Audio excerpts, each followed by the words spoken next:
ನಮಸ್ಕಾರ ವಿದ್ಯಾರ್ಥಿಗಳೇ, ನಿಮಗೆ ಪ್ರೆಸಿಡೆಂಟ್ ಕ್ಲಾಸಿಗೆ ಸುಸ್ವಾಗತ. ನಾನು ಅಜಿತ್, ನಿಮ್ಮ ಗಣಿತ ಶಿಕ್ಷಕ. ಅಂದರೆ ನಾವು ನಿನ್ನೆ ತರಗತಿಯಲ್ಲಿ ಏನು ಚರ್ಚೆ ಮಾಡ್ತಿದ್ವಿ, ಸಮಾಂತರ ಶ್ರೇಣಿಗಳ 5.3 ಅಭ್ಯಾಸವನ್ನು ಮುಗಿಸಿದ್ವಿ. ನಾವು ಕಂಪ್ಲೀಟಾಗಿ ಮುಗಿಸಿವಿ. ನಾನು ಏನು ಹೇಳಿದ್ರೆ, ನಿಮಗೆ ಪುನರಾವರ್ತನೆ ಮಾಡಬೇಕು. ಮನೆಯಲ್ಲಿ ನಿಮಗೇನಾದರೂ ಸಂಶಯ ಇದ್ದರೆ ಮೆಸೇಜ್ ಮಾಡ್ಬೇಕಂತ ಹೇಳಿದ್ದೀನಿ. ನೀವು 20 ಪ್ರಶ್ನೆಗಳನ್ನು ಪುನರಾವರ್ತನೆ ಮಾಡಿರಿ ಅಂತ ತಿಳ್ಕೊಂಡಿದ್ದೀನಿ. ಕೆಲವೊಂದು ಏನಿದೆ ಅವು ವಾಕ್ಯ ರೂಪದಲ್ಲಿದೆ, ಅದನ್ನು ನಾವು ಅರ್ಥ ಮಾಡಿಕೊಂಡು ಗಣಿತ ರೂಪದಲ್ಲಿ ತೆಗೆದುಕೊಂಡು ಅದನ್ನೇನು ಮಾಡಬೇಕು, ನಾವು ಬಿಡಿಸ್ಬೇಕು. ನೀವು ಎಲ್ಲ ಮಾಡಿರಿ ಅಂತ ತಿಳ್ಕೊಂಡಿದ್ರಿ. ಇದರಿಂದ ನಾವು ಮುಂದ್ಗಡೆ ಹೋಗೋಣಂತೆ. ಮುಂದೇನಿದೆಪ್ಪ, 5.3 ಆದರೆ ಮುಂದಿನ ಒಂದು ಅಭ್ಯಾಸ ಇದೆ, ಅದು ಐಚ್ಛಿಕ ಅಂತದೆ. ಐಚ್ಛಿಕ ಅಂದ್ರೇನು, ನಿಮಗೆ ಪರೀಕ್ಷೆಗೆ ಈ ಥರದ ಪ್ರಶ್ನೆಗಳು ಬರೋದಿಲ್ಲ. ಆದರೂ ನಮ್ಮ ಜ್ಞಾನಾಭಿವೃದ್ಧಿಗೆ, ಅಂದರೆ ನಮಗೆ ಸ್ವಲ್ಪ ಜಾಸ್ತಿ ಇದರ ಹಂತದ ಕಲ್ತು ಬಂದರೆ ನಮಗೆ ಬೇರೆವೆಲ್ಲ ನಮಗೆ ಸರಳ ಆಗ್ಬಿಡ್ತಾವೆ. ಏನು ನಾವು 5.1, 2, 3 ಮಾಡಿದಿಲ್ಲ, ಅವು ಇಲ್ಲ ಸರಳವಾಗಿ ನಮಗೆ ಅರ್ಥ ಆಗ್ತದೆ. ಅದಕ್ಕೆ ಇದು ಸ್ವಲ್ಪ ಕಠಿಣದ ಲೆಕ್ಕಗಳಿರ್ತಾವೆ. ಇದನ್ನು ಮಾಡೋಣಂತೆ. ನಾವು ಒಂದು 5 ಲೆಕ್ಕ ಇದೆ, ಮಾಡೋಣಂತೆ. ಅಂದರೆ ಇದು ನಮ್ಮ ಜ್ಞಾನನೂ ಅಭಿವೃದ್ಧಿ ಆಗ್ತದೆ. ಏನಿದೆ ಅಭ್ಯಾಸ, ಇದು 5.4 ಐಚ್ಛಿಕ. ಐಚ್ಛಿಕಲ್ಲಿ ಇದು ಪರೀಕ್ಷೆಗೆ ಬರೋಂಗಿಲ್ಲ. ಹಾಗೆ ನಮ್ಗೆ ಬೇಕಂದ್ರೆ ಮಾಡಬೇಕು, ಬೇಡ ಅಂದ್ರೆ ಬಿಡಬೇಕು. ಆದರೆ ನಾವೇನು ಮಾಡೋಣಂತೆ, ನಮ್ಮ ಜ್ಞಾನ ಅಭಿವೃದ್ಧಿ ಆಗಲಿ ಅಂತೇಳಿ ಇದನ್ನು ನಾವು ಪ್ರಯತ್ನ ಮಾಡೋಣಂತೆ. ಏನಿದೆ ಒಂದನೇ ಪ್ರಶ್ನೆ, 121, 117, 113 ಈ ಸಮಾಂತರ ಶ್ರೇಣಿಯಲ್ಲಿ ಮೊದಲ ಋಣ ಪದವು ಎಷ್ಟನೇ ಪದವಾಗಿದೆ? ಈಗೇನಾಗಿದೆ, ಇದು ಕಡಿಮೆ ಆಗ್ತಾ ಹೋಗ್ತಾ ಇದೆ. ಅಂದರೆ ಒಂದು ಹಂತದಲ್ಲಿ ಅದು 0 ದಾಟಿ ಋಣಕ್ಕೆ ಹೋಗ್ತದೆ. ಸೊ ಋಣ ಪದ, ಮೊದಲನೇ ಋಣ ಪದ ಇದರದ ಋಣ ಸಂಖ್ಯೆ ಬರ್ತದಲ್ಲ, ಅದು ಎಷ್ಟನೇ ಪದ ಆಗ್ತದೆ ಇದರಲ್ಲಿ ಅಂತ ನೇರ ಪ್ರಶ್ನೆ ಇರೋಂಗಿಲ್ಲ. ಸ್ವಲ್ಪ ಇದು ಈಗ ಸುತ್ತಾಡಿಸಿ ಹೇಳಿರ್ತಾರೆ. ಸೊ ನಾವು ಅದನ್ನು ಅರ್ಥ ಮಾಡ್ಕೋಬೇಕು. ಇಲ್ಲೇನಂತ ಹೇಳಿದ್ದಾರೆ, AN 0ಕ್ಕಿಂತ ಕಡಿಮೆ ಇರ್ತದೆ. ಯಾಕಂದರೆ ಋಣ ಇರೋದ್ರಿಂದ 0ಕ್ಕಿಂತ ಕಡಿಮೆ ಇರ್ತದೆ. ಅದನ್ನು N ಕಂಡುಹಿಡಿಬೇಕು. ನಾವು ಬರೆಯೋಣಂತೆ. ಒಂದನೇ ಪ್ರಶ್ನೆ, ಸರಣಿಯನ್ನು ಬರ್ಕೋಣಂತೆ. 121, 117, ಆಮೇಲೆ 113 ಹೀಗೆ ಹೋಗ್ತದೆ. ಇದು ಈ ಸಮಾಂತರ ಶ್ರೇಣಿಯಲ್ಲಿ ಮೊದಲ ಋಣ ಪದ ಯಾವುದು? ಮೊದಲ ಋಣ ಪದ ಎಷ್ಟನೇದು ಇರ್ತದೆ ಅಂತ, ಎಷ್ಟನೇ ಪದ ಇರ್ತದೆ ಅಂದರೆ ಆ AN ಎಷ್ಟಿರಬೇಕು, 0ಕ್ಕಿಂತ ಕಡಿಮೆ ಇರಬೇಕು. ಇದೊಂದು ಅರ್ಥ ಮಾಡ್ಕೋಬೇಕು. ಹೆಂಗಿದು ಪರಿಹಾರ ನೋಡೋಣಂತೆ. ಪರಿಹಾರ ಈಗಿಲ್ಲ ಏನೇನು ಕೊಟ್ಟಿದ್ದಾರೆ ನಮಗೆ. A ಗೊತ್ತಿದೆ, A ಎಷ್ಟು, 121 ಮೊದಲನೇ ಪದ. D ಎಷ್ಟಾಗುತ್ತೆ ಇಲ್ಲಿ, 117 ಋಣ 112 ಅಂದರೆ ಋಣ ಎಷ್ಟಾಯ್ತಿದು, ಋಣ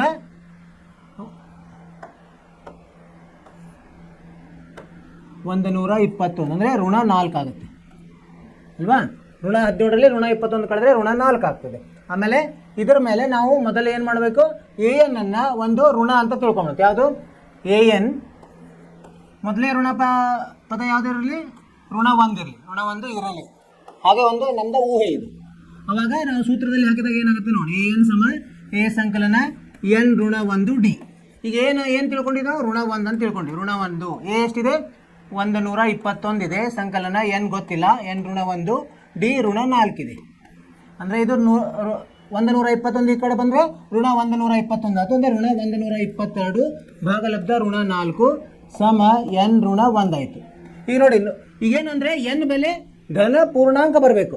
ಇಲ್ಲಿ ನಾವು 122 4ರಲ್ಲೇ ಭಾಗಿಸಿದ್ರೆ ಪೂರ್ಣವಾಗಿ ಭಾಗ ಆಗಲ್ಲ. ಎಷ್ಟು ಉಳಿತದೆ ನೋಡೋಣಂತೆ.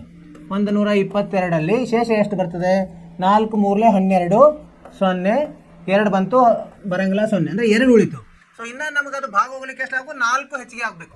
4 ಹೆಚ್ಚಿಗೆ ಅಂದರೆ ಇದರಲ್ಲಿ ಅಂದರೆ 4 ಆಗಬೇಕು, ಇನ್ನು 2 ಹೆಚ್ಚಿಗೆ ಆಗಬೇಕು. 4 ಇಲ್ಲಿ 4 ಬಂದಿತ್ತಂದರೆ ಅದು ಭಾಗ ಹೋಗ್ತಿತ್ತು. ಸೊ 4 ಅಂದರೆ ಇನ್ನು 2 ಜಾಸ್ತಿ ಆಗಬೇಕು. 2 ಜಾಸ್ತಿ ಯಾವುದಾಗುತ್ತೆ ಇಲ್ಲಿ ಅಂದರೆ ಇದು N ಬೆಲೆ ಎಷ್ಟು ಆಗಬೇಕು, 3 ಆದರೆ ಆಗತ್ತಾ. ಇನ್ನು 2 ಜಾಸ್ತಿ ಆದರೆ ಏನಾಗ್ತದೆ, 124 ಆಗತ್ತೆ. ಅದಕ್ಕೇನು ತೊಗೊಳ್ಳೋಣಂತೆ, ಇದು ಇದನ್ನು AN ಅನ್ನು ಏನಂತ ತಿಳ್ಕೊಂಡಂತೆ ಇದನ್ನು ತೆಗಿತೀನಿ. ಇದನ್ನು ತೆಗೆದಾಗ AN ಈಗ 2 ಕಡಿಮೆ ಋಣ 3 ಇರಲಿ ಅಂತ ತಿಳ್ಕೊಂಡು ಋಣ 3 ಏನಾಗುತ್ತೆ ನೋಡೋಣ. AN ಸಮ A ಸಂಕಲನ N ಋಣ 1 D. AN ಇದ್ದಲ್ಲಿ ಋಣ 3 ಹಾಕೋಣಂತ. A ಎಷ್ಟಿದೆ, ಅದು 121 ಹಾಗೆ ಇರ್ತದೆ. ಸಂಕಲನ N ಋಣ 1 ಗುಂಡ್ಲೆ ಋಣ 4 ಸರಿನಾ.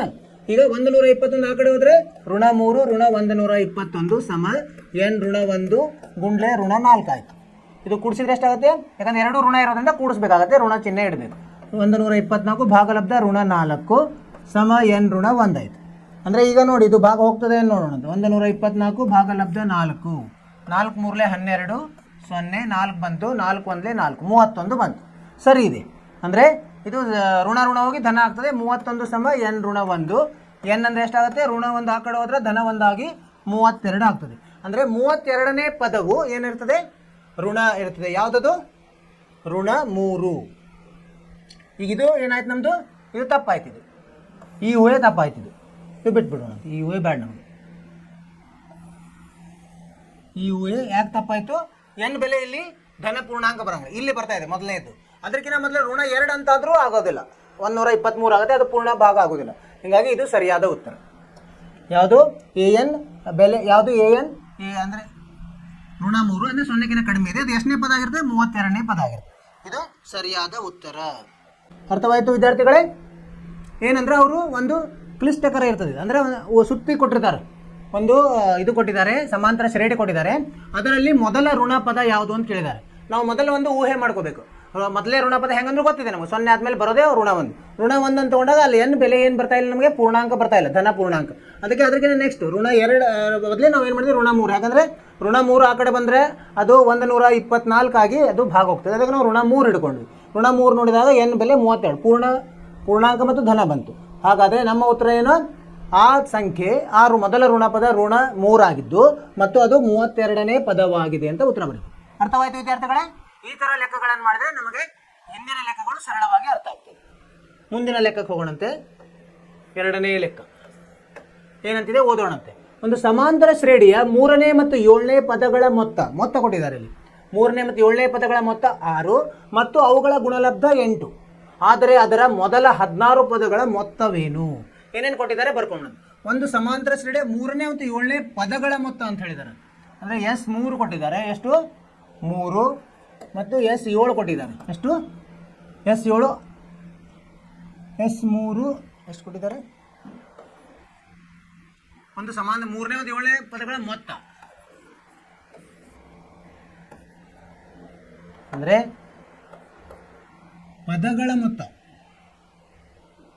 ಅಂದರೆ ಪದಗಳು ಮೊದಲು ಯಾವ್ಯಾವು? A3 ಸಂಕಲನ A7 ಅದು ಕೊಟ್ಟಿದ್ದಾರೆ. ಎಷ್ಟು? 6 ಇದೆ. ಮತ್ತು ಗುಣಲಬ್ಧ ಕೊಟ್ಟಾರೆ. A3 ಗುಣಲಬ್ಧ A7 ಎಷ್ಟು? 8. ಏನು ಕೇಳಿದ್ದಾರೆ ಅವರು? ಅದರ ಮೊದಲ 16 ಪದಗಳ ಮೊತ್ತ S16 ಕೇಳಿದ್ದಾರೆ. ಸರಿನಾ? ಹಿಂಗೆ ನಾವು ಅವ್ರೇನು ವಾಕ್ಯದಲ್ಲಿ ಕೊಟ್ಟಿರ್ತಾರೆ ಅದನ್ನು ತಿಳ್ಕೊಳ್ಬೇಕು. ಒಂದು ಸಮಾಂತರ ಶ್ರೇಣಿಯ 3ನೇ ಮತ್ತು 7ನೇ ಪದಗಳ ಮೊತ್ತ. ಮೊದಲು ಪದಗಳು ಯಾವುವು? A3 ಇರ್ತದೆ, A7 ಇರ್ತದೆ. ಅವುಗಳ ಮೊತ್ತ ಅಂದರೆ A3 ಸಂಕಲನ A7 6 ಅಂತ ಕೊಟ್ಟಿದ್ದಾರೆ. ಗುಣಲಬ್ಧ A3 ಗುಂಡ್ಲೆ A7 8 ಅಂತ ಕೊಟ್ಟಾರೆ. ಆದರೆ ಅದರ ಮೊದಲ 16 ಪದಗಳ ಮೊತ್ತ ಅಂದರೆ ಪದಗಳ ಮೊತ್ತ ಅಂದರೆ S16 ಕಂಡುಹಿಡಿಬೇಕು. ನೋಡೋಣ ಇದರಿಂದ ಏನು ಬರ್ತದೆ ನಮಗೆ ಪರಿಹಾರ. ಇದನ್ನ ಹೆಂಗೆ ಬರಿಬೋದು? A3 A ಸಂಕಲನ 2D ಅಂತ ಬರಿಬೋದು ಅಲ್ವಾ? A7 A ಸಂಕಲನ 6D ಅಂತ ಬರಿಬೋದು. ಸಮ 6. ಇದನ್ನು ಬಿಡಿಸ್ಕೊಂಡಾಗ ಏನು ಬರುತ್ತೆ? 2A ಸಂಕಲನ 8D ಸಮ 6. ಇದಕ್ಕೆ 2ರಿಂದ ಭಾಗಿಸೋಣಂತೆ ಸರಳ ಆಗ್ತದೆ. ಅಂದರೆ A ಸಂಕಲನ 4D ಸಮ 3 ಆಯಿತು. ಇದು ಒಂದು A ಬೆಲೆ ಎಷ್ಟಾಯ್ತು? ಇದು 3 ಋಣ 4D ಆಯಿತು. ಇದು ಒಂದು ಇದಾಯಿತು ಸಮೀಕರಣ. ಇದರಲ್ಲಿ ಏನು ಬರ್ತದೆ ನೋಡೋಣ. A ಸಂಕಲನ 2D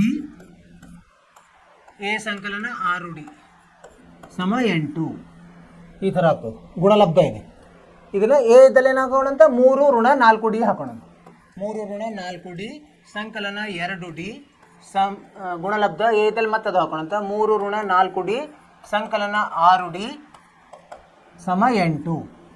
ಇಲ್ಲಿ ಏನಾಯಿತು? 4Dಯಲ್ಲಿ 2D ಆದರೆ ಋಣ 2D ಉಳಿತು. ಅಂದರೆ 3 ಋಣ 2D. ಇಲ್ಲೇನು ಉಳಿತು? 3 ಸಂಕಲನ 2D ಆಯಿತು. ಸರಿ, ಸಮ 8. ಈಗ ಇದು ಹೇಗಿದೆ?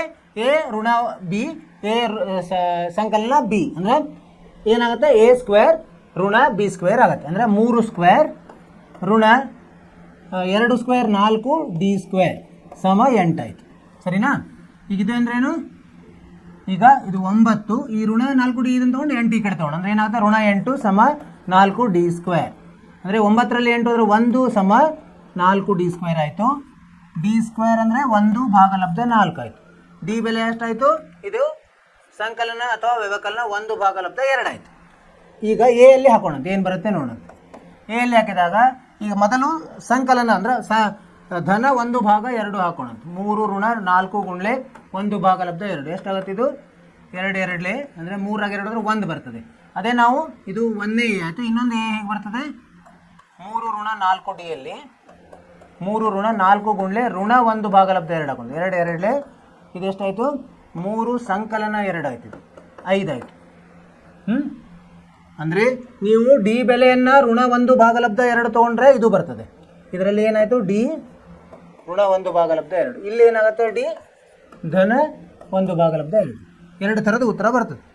ಈಗ S16ಕ್ಕೂ 2 ಉತ್ತರ ಬರ್ತದೆ. ಈಗ ಯಾಕಂದರೆ ಇಲ್ಲಿ ಎ ಮತ್ತು ಡಿ 2 2 ಬರೋದ್ರಿಂದ ಹೇಗೆ ಬರ್ತದೆ ಅಂದರೆ S16 ಕಂಡುಹಿಡಿಯಲು ಕೇಳಿದ್ದಾರೆ ಅವರು. ಏನಂದರೆ ಸೂತ್ರ n ಭಾಗಲಬ್ಧ 2 ಕಂಸದಲ್ಲಿ 2a ಸಂಕಲನ n ಋಣ 1 ಡಿ. ಇಲ್ಲಿ ಎಷ್ಟಾಯಿತು n ಇದ್ದಲ್ಲಿ 16 ಭಾಗಲಬ್ಧ 2 2 ಗುಂಡ್ಲೆ ಎ ಎಷ್ಟು ತೊಗೊಂಡಂತೆ ನಾವು ನೋಡಿ. ಇಲ್ಲಿ ಮೊದಲು ಇದನ್ನು ತೊಗೊಂಡಂತೆ ಇಲ್ಲಿ A1 ಎ ಡಿ ಧನ 1 ಭಾಗ 2 ತೊಗೊಂಡಂತೆ n 16 ಋಣ 1 ಭಾಗಲಬ್ಧ 2. ಇಲ್ಲಿ ಎ ಏನು ತೊಗೊಂಡಿದ್ದೀವಿ 1 ತೊಗೊಂಡಿದ್ದೀವಿ, ಡಿ ಅನ್ನು 1 ಭಾಗಲಬ್ಧ 2 ತೊಗೊಂಡಿದ್ದೀವಿ. ಇದು ಎಷ್ಟು ಬಂತು 8, 16 ಭಾಗಲಬ್ಧ 2 8, ಇದು 2 16 ಒಂದು ಹೋದರೆ 15 ಭಾಗಲಬ್ಧ 2 ಆಯಿತು. ಇದರದ್ದು ಲಸ ತೊಗೊಂಡ್ರೆ 2 8 ಗುಂಡ್ಲೆ 2 2 4 19 ಭಾಗಲಬ್ಧ 2 2 1 2 4 19 4 ಎಷ್ಟು 76 ಬಂತು. ಇದು 1. ಇಲ್ಲಿ ಏನು ತೊಗೊಂಡಿದ್ವಿ ನಾವು ಎ ಬೆಲೆಯನ್ನು 1 ತೊಗೊಂಡ್ವಿ, ಡಿ ಬೆಲೆಯಿಂದ 1 ಭಾಗಲಬ್ಧ 2 ತೊಗೊಂಡ್ವಿ. ಈಗ ಇನ್ನೊಂದು 2 ಬೆಲೆ ಬರ್ತವೆ S16 n ಭಾಗಲಬ್ಧ 2 ಕಂಸದಲ್ಲಿ 2a ಸಂಕಲನ n ಋಣ 1 ಡಿ. ಇಲ್ಲಿ ಎ ಬೆಲೆ ಅಂತ ತೊಗೊಳ್ಳೋದು ಇನ್ನೊಂದು ಬಂದಿದೆ ನೋಡಿ, ಏನು ಬಂದಿದೆ ಇನ್ನೊಂದು ಎ ಬೆಲೆ. ಇಲ್ಲಿ ಎ ಬೆಲೆ 5, ಡಿ ಬೆಲೆ 1 ಋಣ 1 ಭಾಗಲಬ್ಧ 2, ಅದನ್ನು ತೊಗೊಂಡು ಎ 5 ಡಿ ಋಣ 1 ಭಾಗಲಬ್ಧ 2 n 16 ಭಾಗಲಬ್ಧ 2 ಕಂಸದಲ್ಲಿ 2 ಗುಂಡ್ಲೆ 5 ಸಂಕಲನ 16 ಋಣ 1 ಗುಂಡ್ಲೆ ಋಣ 1 ಭಾಗಲಬ್ಧ 2. ಇದೇನಾಯಿತು 8 ಗುಂಡ್ಲೆ 2 5 10 ಕರೆಕ್ಟ್. ಈಗ 16 1 ಹೋದ್ರೆ 8, 16 1 ಹೋದರೆ 15, 15 ಅಂದರೆ ಋಣ ಅಲ್ಲೇ ಆಗ್ತದೆ, ಋಣ 15 ಭಾಗಲಬ್ಧ 2. ಇಲ್ಲಿ ಲಸ 2 ಆಗ್ತದೆ, ಇಲ್ಲಿ 2 10 ಅಂದರೆ 20 ಮೈನಸ್ ಋಣ 15 ಅಂದರೆ 5, 2 1 2 4 4 5 20 ಅಂದರೆ 2 ಉತ್ತರ. ಒಂದು ಇದು ಬರುತ್ತೆ, ಒಂದು ಇದು ಬರುತ್ತೆ, 20 ಅಥವಾ 76 ಅಂತ ಉತ್ತರ ಬರೀಬೇಕು. ಅರ್ಥವಾಯಿತು ವಿದ್ಯಾರ್ಥಿಗಳೇ? ಏನಿದೆ ಅಂದರೆ ಅವ್ರು ಏನು ಕೊಟ್ಟಿದ್ದಾರೆ 2 3ನೇ ಪದ ಮತ್ತು 7ನೇ ಪದಗಳ ಮೊತ್ತ 6 ಅಂತ ಕೊಟ್ಟಿದ್ದಾರೆ, 3ನೇ ಪದ ಮತ್ತು 7ನೇ ಪದಗಳ ಗುಣಲಬ್ಧ 8 ಅಂತ ಕೊಟ್ಟಿದ್ದಾರೆ. ಈ ಸಂದರ್ಭದಲ್ಲಿ S16 ಪದಗಳ ಮೊತ್ತವನ್ನು ಕಂಡುಹಿಡಿಯಿರಿ ಅಂತ. ಅವಾಗ ಏನು ಮಾಡಬೇಕು, ಇವೆರಡು ಸಹಾಯದಿಂದ ನಾವೇನು ಕಂಡುಹಿಡಿದ್ವಿ ಎ ಮತ್ತು ಡಿ ಬೆಲೆಯನ್ನು ಕಂಡುಹಿಡಿದ್ವಿ. ಅವು 2 2 ಬರ್ತವೆ, ಇಲ್ಲಿ 2 2 ಬಂತು. ಯಾಕಂದರೆ ಡಿ ಇಲ್ಲಿ ವರ್ಗ ಸಮೀಕರಣ ಬರೋದ್ರಿಂದ ಡಿ ಅದು 2 ಬೆಲೆ ಬರ್ತದೆ. ಆ 2 ಬೆಲೆಗಳನ್ನು ಎದಲ್ಲಿ ಹಾಕಿದ್ರೆ ಎಕ್ಕೂ 2 ಬೆಲೆಗಳು ಬರ್ತವೆ. ಆ 2 ಬೆಲೆಗಳನ್ನು ಉಪಯೋಗಿಸಿ ನಾವೇನು ಮಾಡಿದ್ವಿ S16 ಕಂಡುಹಿಡಿದ್ವಿ. S16 2 ಬೆಲೆ, ಒಂದು 76 ಒಂದು 20. ಇದು ಸರಿಯಾದ ಉತ್ತರ. ಇದು ನಿಮಗೆ ಅರ್ಥವಾಗಿದೆ ಅಂತ ತಿಳ್ಕೊಂಡಿದ್ದೀನಿ ವಿದ್ಯಾರ್ಥಿಗಳು. ಈಗ ಮುಂದಿನ ಪ್ರಶ್ನೆಗೆ ಹೋಗೋಣಂತೆ. ಪ್ರಶ್ನೆ ಎಂಥದ್ದು 3ನೇ ಪ್ರಶ್ನೆ ಏನಂತಿದೆ ಇಲ್ಲಿ ನೋಡಿ, ಏಣಿ ಕೊಟ್ಟಿದ್ದಾರೆ. ಒಂದು ಏಣಿಯ ಮೆಟ್ಟಿಲುಗಳು ಪರಸ್ಪರ 25 ಸೆಂಟಿಮೀಟರ್ ಅಂತರದಲ್ಲಿದೆ. ಇಲ್ಲಿ ಇದಕ್ಕೆ 25, ಇದಕ್ಕೆ 25 ಹೀಗೆ ಹೋಗ್ತಾ ಇದೆ. ಆಮೇಲೆ ಅಂತರದಲ್ಲಿದೆ. ಅವುಗಳ ಅಳತೆ ಒಂದೇ ಕ್ರಮದಲ್ಲಿದೆ, ಅಂದರೆ 25 ಒಂದೇ ಕ್ರಮದಲ್ಲಿ ಇದೆ, ಕಡಿಮೆ ಆಗುತ್ತೆ. ಅಂದರೆ ಆಮೇಲೆ ಅದು ಏಣಿ ಹೆಂಗಿದೆ, ಹಿಂಗೆ ಸೀದಾ ಇಲ್ಲ, ಹಿಂಗೆ ಕಡಿಮೆ ಆಗ್ತಾ ಆಗ್ತಾ ಆಗ್ತಾ ಹಿಂಗೆ ಹೋಗಿದೆ. ಅಂದರೆ ಇಲ್ಲಿ ನೋಡಿ ಕೆಳಗಡೆ ಅಗಲವಾಗಿದೆ, ಮೇಲೆ ಹೋಗ್ತಾ ಹೋಗ್ತಾ ಚಿಕ್ಕದಾಗಿದೆ. ಅಂದರೆ ಇದ್ರದ್ದು ಹಲ್ಲು ಇದಾವಲ್ಲ, ಹಲ್ಲು ಅಗಲ ಕಡಿಮೆ ಆಗ್ತಾ ಹೋಗಿದೆ. ಅದು ಯಾಕೆ ಹಂಗೆ ಮಾಡ್ತಾರೆ ಅಂದರೆ ಒಂದೇ ಥರನ ಇದ್ದರೆ ನಮಗೆ ಸುರಕ್ಷತೆ ಇರೋಂಗಿಲ್ಲ, ಸುರಕ್ಷತೆ ದೃಷ್ಟಿಯಿಂದ ಹಾಗೆ ಮಾಡ್ತಾರೆ. ಮೇಲೆ ಹೋದಂಗೆ ಚಿಕ್ಕದು ಮಾಡಿರ್ತಾರೆ. ಏಣಿಯ ಪಾದದ ಮೆಟ್ಟಿಲು 45 ಸೆಂಟಿಮೀಟರ್. ಇಲ್ಲಿ ಪಾದದ್ದು ಏನಿದೆ ಅದು 45 ಸೆಂಟಿಮೀಟರ್ ಇದೆ. ತುತ್ತ ತುದಿಯ ಮೆಟ್ಟಿಲು 25 ಸೆಂಟಿಮೀಟರ್ ಇದೆ. ಇದು ತುತ್ತ ತುದಿ ಕೊನೆಯ ಹಲ್ಲು. ಪಾದ ಮತ್ತು ತುದಿಗಳ ಮೆಟ್ಟಿಲುಗಳ ನಡುವಿನ ಅಂತರ ಅಂದರೆ ಇಲ್ಲಿ ಕಡೆಯದ್ದು ಮತ್ತು ಮೊದಲನೆಯದ್ದು ಇಲ್ಲಿ ಅಂತರ ಎಷ್ಟಿದೆ 2.5 ಮೀಟರ್ ಇದೆ, ಅಂದರೆ 250 ಸೆಂಟಿಮೀಟರ್. ಆದರೆ ಮೆಟ್ಟಿಲುಗಳಿಗೆ ಬೇಕಾದ ಮರದ ಉದ್ದವೇನು? ಈಗ ಮೆಟ್ಟಿಲು ಮಾಡಲಿಕ್ಕೆ ಎಷ್ಟು ಉದ್ದ ಬೇಕು ಅಂದರೆ ನಾವೇನು ಮಾಡಬೇಕು, ಈಗ ಸಮಾಂತರ ಶ್ರೇಣಿಯಲ್ಲಿ ಮೊತ್ತವನ್ನು ಕಂಡುಹಿಡಿಯಬೇಕು. ಇಲ್ಲಿ ಸುಳು ಕೊಟ್ಟರೆ ಒಂದು ಮೆಟ್ಟಿಲುಗಳ ಸಂಖ್ಯೆ ಹೆಂಗಾಗ್ತದೆ, ಈಗ ಅದರ ನಡುವಿನ ಇಲ್ಲಿಂದ ಅಲ್ಲಿಗೆ 2.5 ಮೀಟರ್ ಇದೆ. ಒಂದೊಂದು ನಡುವಿನ ಅಂತರ 25 ಸೆಂಟಿಮೀಟರ್ ಇದ್ದರೆ ಏನಾಗುತ್ತೆ 250 ಭಾಗಲಬ್ಧ 25. ಆದರೆ ಒಂದು ಎಕ್ಸ್ಟ್ರಾ ಒಂದು ಶುರು ಆಗೋದು 0 ಅಂತ ಇರಲ್ಲ, ಅಲ್ಲೊಂದು ಮೆಟ್ಟಿಲು ಇದೆ ಇಲ್ಲಿ, ಹೀಗಾಗಿ ಒಂದು ಹೆಚ್ಚಿಗೆ ಆಗ್ತದೆ. ಈಗ 11 ಮೆಟ್ಟಿಲು ಆಗ್ತದೆ. ಅದನ್ನು ನಾವು ತಗೋಬೇಕು ಈ ಸುಳು ಬರೆಯೋಣ. ಮೆಟ್ಟಿಲುಗಳ ಸಂಖ್ಯೆ ಅಂದರೆ ಅದರ ನಡುವಿನ ದೂರ ಎಷ್ಟಿದೆ? 250 ಸೆಂಟಿಮೀಟರ್. ಅಂದರೆ ಎಲ್ಲ ಸೆಂಟಿಮೀಟರಲ್ಲಿ ತಗೋಕೆ, ಮೀಟರನ್ನು ಸೆಂಟಿಮೀಟರ್ಗೆ ಪರಿವರ್ತಿಸಿ ಒಂದು ಎಕ್ಸ್ಟ್ರಾ ಅಂದರೆ ಇದೆಷ್ಟಾಯಿತು? 10 ಸಂಕಲನ 1 ಸಮ 11 ಮೆಟ್ಟಲು ಅದು ಇರಲಿ, 11 ಮೆಟ್ಟಲು. ಈಗ ಕೊನೆಯ ಮೆಟ್ಟಲು, ಈಗ ಸಮಾಂತರ ಶ್ರೇಣಿ ಹೆಂಗೆ ಬರ್ತದೆ? ಇದು ಸಮಾಂತರ ಶ್ರೇಣಿ ಹೆಂಗೆ ಬರ್ತದೆ ಅಂದರೆ ಇಲ್ಲಿಂದ ಶುರು ಮಾಡಿದರೆ ಶುರು ಆಗೋದು 45ರಿಂದ, ಅದು ಎಷ್ಟೆಷ್ಟು ಕಡಿಮೆ ಆಗ್ತಾ ಹೋಗಿದೆ ಅಂತ ಹೇಳಿದ್ದಾರೆ ಅವರು? 45 ಸೆಂಟಿಮೀಟರ್ ಇರೋದು ಸಮ ಪ್ರಮಾಣದಲ್ಲಿ ಕಡಿಮೆ ಆಗ್ತಾ ಹೋಗಿದೆ. ಅಂದರೆ ಅದು ಡಿ ಗೊತ್ತಿಲ್ಲ, ಹೀಗೆ ಹೋಗುತ್ತೆ. ಅದು ಕೊನೆಯದು ಎಷ್ಟಿದೆ? 25 ಇದೆ. ಇಲ್ಲಿ ನೋಡಿ, 25. ಆದರೆ ಅಂಕೆಗಳು ಎಷ್ಟಿದ್ದಾವೆ? n 11 ಆಗುತ್ತೆ. ಇದರ ಸಹಾಯದಿಂದ ನಾವೇನು ಕಂಡುಹಿಡಿಯೋಣ? ಮೊದಲು ಎಷ್ಟು ಡಿ ಕಂಡುಹಿಡಲಿಕ್ಕೆ ಬರ್ತದೆ. ಈಗ ಹೆಂಗೆ ನೋಡೋಣ ಪರಿಹಾರ. ಏನು ಇದು? ಎ ಎನ್ ಗೊತ್ತಿದೆ. ಎ ಎನ್ ಸಮ ಎ ಸಂಕಲನ n ಋಣ 1 ಡಿ. ಎ ಎನ್ ಎಷ್ಟಿದೆ? 25. ಇದನ್ನು ಕೊನೆಯ ಪದವನ್ನು ತೊಗೊಂಡಂತೆ. ಎ ಎಷ್ಟಿದೆ? 45 ಇದೆ. ಸಂಕಲನ n ಋಣ 1 ಡಿ ಎಷ್ಟಿದೆ? ಗೊತ್ತಿಲ್ಲ. ಎನ್ ಇದೆ, n 11 ಇದೆ. n 11 ಡಿ ಗೊತ್ತಿಲ್ಲ. ಸೊ ಇದು 45 ಆ ಕಡೆ ಹೋದರೆ ಋಣ 45 ಆಗಿ ಋಣ 20 ಉಳಿತದೆ. 25ರಲ್ಲಿ ಋಣ 45 ಋಣ 20. 11ರಲ್ಲಿ 10 ಹೋದರೆ 1 ಹೋದರೆ 10 ಡಿ ಆಗುತ್ತೆ. ಅಂದರೆ ಡಿ ಬೆಲೆ ಎಷ್ಟಾಯಿತು?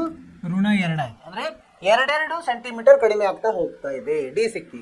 ಈಗ ನಾವು ಒಟ್ಟು ಮೊತ್ತ ಕಂಡುಹಿಡಬೇಕು. S N ಕಂಡುಹಿಡಬೇಕು. ಅಂದರೆ ಎಸ್ 11 ಸೂತ್ರದಲ್ಲಿ ಹಾಕೊಂಡು n ಭಾಗಲಬ್ಧ 2 2a ಸಂಕಲನ n ಋಣ 1 ಡಿ.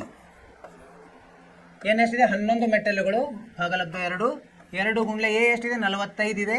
ಸಂಕಲನ n ಎಷ್ಟಿದೆ? 11 ಋಣ 1 ಡಿ ಎಷ್ಟಿದೆ? ಋಣ 2. ಎಷ್ಟು ಬಂತು ಈಗ? 11 ಭಾಗಲಬ್ಧ 2. ಇಲ್ಲಿ ಒಳಗಡೆ ಏನಾಗುತ್ತೆ? 45 ಗುಂಡ್ಲೆ 2 90. ಇದು ಋಣ 20. ಸರಿನಾ? 11ರಲ್ಲಿ 1 10 10 ಗುಂಡ್ಲೆ ಋಣ 2 ಋಣ 20. ಅಂದರೆ ಏನಾಯ್ತಿದೆ? 11 ಭಾಗಲಬ್ಧ 2 ಗುಂಡ್ಲೆ 70 ಆಯಿತು. 2 1 2 35. 11 ಮತ್ತು 35 ಗುಣಿಸಿದ್ರೆ 11 5 55. 3 11 3 33 3 30 11 5 55 5 ಬಂತು ಕೈಲ. 11 33 5 38 385 ಸೆಂಟಿಮೀಟರ್ ಒಟ್ಟು ಏನು ಬೇಕಾಗುತ್ತೆ? ಕಟ್ಟಿಗೆ ಉದ್ದ ಬೇಕಾಗ್ತದೆ. ಅಂದರೆ ಮೆಟ್ಟಲುಗಳನ್ನು ಮಾಡಲಿಕ್ಕೆ ಸಾಧ್ಯ. 385 ಸರಿಯಾದ ಉತ್ತರವಾಗಿದೆ. ಏನಾಯ್ತು? ಈಗ ಇಲ್ಲಿ ಏನು ಕೊಟ್ಟಿದ್ದಾರೆ ಅವರು? ಮೆಟ್ಟಿಲುಗಳ ಸಂಖ್ಯೆ ಕೊಟ್ಟಿದ್ದಾರೆ. ಹೆಂಗೆ ಕಂಡುಹಿಡಿದ್ರು ಅವರು? ಮೊದಲನೇ ಮೆಟ್ಟಿಲ ಮತ್ತು ಕೊನೆಯ ಮೆಟ್ಟಿಲ ನಡುವಿನ ಅಂತರ ಕೊಟ್ಟಿದ್ದಾರೆ 2.5 ಮೀಟರ್. ಅಂದರೆ 2 ಮೀಟರ್ 50 ಸೆಂಟಿಮೀಟರ್ ಅಥವಾ 250 ಸೆಂಟಿಮೀಟರ್ ಕೊಟ್ಟಿದ್ದಾರೆ. ಪ್ರತಿ ಮೆಟ್ಟಿಲುಗಳ ನಡುವಿನ ಅಂತರ 25 ಸೆಂಟಿಮೀಟರ್ ಕೊಟ್ಟಿದ್ದಾರೆ. ಈ ಸಹಾಯದಿಂದ ನಮಗೆ ಮೆಟ್ಟಿಲುಗಳ ಸಂಖ್ಯೆ ಸಿಗ್ತದೆ. ಹೆಂಗೆ?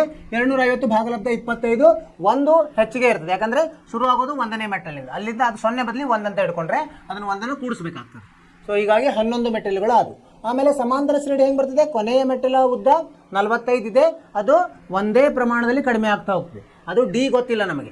ಅದನ್ನು ನಾವು ಕಂಡುಹಿಡ್ಕೋಬೇಕು. ಯಾವುದರಲ್ಲಿಂದ ಆ ಸಮಾಂತರ ಶ್ರೇಣಿಯ ಕೊನೆಯ ಪದ ಗೊತ್ತಿದೆ, ಆಮೇಲೆ ಎಷ್ಟು ಪದಗಳಿವೆ ಅಂತ ಗೊತ್ತಿದೆ, ಮೊದಲನೇ ಪದ ಗೊತ್ತಿದೆ. ಹೀಗಾಗಿ ಈ ಸೂತ್ರದಲ್ಲಿ ಹಾಕಿದಾಗ ಯಾವುದು? ಎ ಎನ್ ಸಮ ಎ ಸಂಕಲನ n ಋಣ 1 ಡಿ.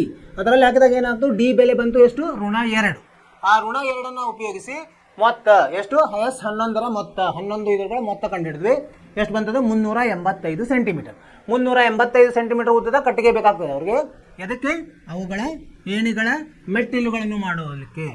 ಇದು ಸರಿಯಾದ ಉತ್ತರ. ನಿಮ್ಗೆ ಅರ್ಥವಾಯಿತು ವಿದ್ಯಾರ್ಥಿಗಳೇ? ಸರಳವಾಗಿದೆ. ಏನಂದ್ರೆ ತಿಳ್ಕೊಳ್ಳೋದು ಅಷ್ಟೇ ನಮಗೆ ಕೆಲಸ. ಸ್ವಲ್ಪ ಇದು ಉದ್ದ ದೊಡ್ಡ ಲೆಕ್ಕ ಅನ್ನಿಸ್ತದೆ, ಹೇಗಪ್ಪ ಮಾಡೋದು ಅಂತ ಅನ್ನಿಸ್ತದೆ. ಆದರೆ ಅದನ್ನು ಒಂದು 2-3 ಸಲ ಓದಿದರೆ ನಮಗೆ ಅರ್ಥ ಆಗಿಬಿಡ್ತದೆ. ಇದನ್ನು ನೀವೇನು ಮಾಡಬೇಕು? ಅಭ್ಯಾಸ ಮಾಡಬೇಕು. ಜಾಸ್ತಿ ಅಭ್ಯಾಸ ಮಾಡಿದರೆ ಅಂದರೆ ಪುನರಾವರ್ತನೆ ಅಭ್ಯಾಸ ಮಾಡಿರಿ. ನಿಮಗೆ ಇಂಥವೆಲ್ಲ ಕ್ಲಿಷ್ಟಕರ ಪ್ರಶ್ನೆಗಳು ಸರಳವಾಗಿ ಗೊತ್ತಾಗುತ್ತೆ. 4ನೇ ಪ್ರಶ್ನೆಗೆ ಹೋಗೋಣ. 4ನೇ ಪ್ರಶ್ನೆ. ಒಂದು ಸಾಲಿನಲ್ಲಿರುವ ಮನೆಗಳಿಗೆ ಅನುಕ್ರಮವಾಗಿ 1ರಿಂದ 49 ವರೆಗಿನ ಸಂಖ್ಯೆಗಳನ್ನು ನೀಡಲಾಗಿದೆ. 1ರಿಂದ 49 ಸಂಖ್ಯೆಯನ್ನು ಕೊಟ್ಟಾರೆ. ಅದಕ್ಕೆ ಮನೆಗಳ ಸಂಖ್ಯೆ ನೀವು ಇರ್ತದಲ್ಲ, ನಿಮ್ಮ ಮನೆಗೆಲ್ಲ ಒಂದೊಂದು ನಂಬರ್ ಕೊಟ್ಟಿರ್ತಾರಲ್ಲ ಈ ಮುನ್ಸಿಪಾಲ್ಟಿಯವರು, ಹಾಗೆ ಅದರಲ್ಲಿ ಎಕ್ಸ್ ಎಂಬ ಸಂಖ್ಯೆ ನೀಡಿರುವ ಮನೆಯ ಮೊದಲಿನ ಮನೆಗಳ ಸಂಖ್ಯೆಯ ಮೊತ್ತವು ಅದರ ನಂತರದ ಮನೆಗಳ ಸಂಖ್ಯೆಗಳ ಮೊತ್ತಕ್ಕೆ ಸಮನಾಗಿರುವಂತೆ ಇದೆ. ಆಯಿತು. ಆದರೆ ಎಕ್ಸ್ ಬೆಲೆಯನ್ನು ಕಂಡುಹಿಡಿಯಿರಿ. ಹೆಂಗದೆ ಅಂದರೆ ಈಗ ಮನೆಗಳನ್ನು ಹೆಂಗೆ ಕೊಟ್ಟಿದ್ದಾರೆ ಅಂದರೆ 1 2 3 ಈ ಥರ ಕೊಟ್ಟಿದ್ದಾರೆ. ಇಲ್ಲೊಂದು ಎಕ್ಸ್ ಅಂತಿದೆ. ಹೀಗೆ ಮುಂದೆ ಹೋದರೆ ಕೊನೆಯದ್ದು ಎಷ್ಟಿದೆ 49 ಇದೆ ಅಲ್ವಾ. ಈಗ ಏನಂತ ಹೇಳ್ತಾರೆ, ಇದಕ್ಕಿಂತ ಮೊದಲು ಯಾವ್ದು ಇರ್ತದೆ, ಎಕ್ಸ್ ಋಣ 1 ಇರ್ತದೆ. ಇದರದ್ದು ಸಂಖ್ಯೆ ಮತ್ತು ಇದರದ ಸಂಖ್ಯೆ ಇದು ಮೊತ್ತ ಒಂದೇ ಆಗಿದೆ, ಹಾಗಿದ್ರೆ ಎಕ್ಸ್ ಬೆಲೆ ಕಂಡುಹಿಡಿಯಿರಿ ಅಂತ ಹೇಳ್ತಾರೆ. ಅದಕ್ಕೊಂದು ಅವರು ಸುಳಿವನ್ನು ಸದ್ಯ ಕೊಟ್ಟಿದ್ದಾರೆ, ಅದನ್ನು ಉಪಯೋಗಿಸೋಣ. ಏನು ಇಲ್ಲಿ ನೋಡಿ, ಎಸ್ ಈ ಅಂಕೆಗಳು ಎಕ್ಸ್ ಋಣ 1 ಸಂಕಲನ ಎಕ್ಸ್ ಇದು ಈ ಕಡೆದ್ದು ಸಮ ಎಸ್ 49 ಅಂತ ಕೊಟ್ಟಿದ್ದಾರೆ. ಸರಿನಾ? ಇದೊಂದು ಸುಳಿವು ಕೊಟ್ಟಿದ್ದಾರೆ, ಇದನ್ನು ಉಪಯೋಗಿಸ್ಬೇಕು ನಾವು. ಇದನ್ನು ಉಪಯೋಗಿಸ್ಕೊಂಡ್ರೆ ನಮಗೆ ಏನು ಸಿಗುತ್ತೆ, ಉತ್ತರವು ಸಿಗುತ್ತದೆ. ಮಾಡೋಣಂತೆ ಇದು ಹೆಂಗೆ ಮಾಡೋದು, ಇದರದ್ದು ಸೂತ್ರದಲ್ಲಿ ಹಾಕೋಣಂತೆ. ಈಗ ಎನ್ ಇದ್ದಲ್ಲಿ ಏನು ಹಾಕ್ಬೇಕು ನಾವು, ಎಕ್ಸ್ ಋಣ 1 ಹಾಕಬೇಕು. ಈಗ ಸೂತ್ರ ಏನಾಗ್ತದೆ, ಎಕ್ಸ್ ಮೈನಸ್ ಎಕ್ಸ್ ಋಣ 1 ಭಾಗಲಬ್ಧ 2 ಕಂಸದಲ್ಲಿ 2 ಗುಂಡ್ಲೆ ಎ ಗೊತ್ತಿಲ್ಲ, ಎ ಹಾಗೆ ಇದೆ, ಎ ಗೊತ್ತಿದೆಯಲ್ಲ ಇಲ್ಲಿ 1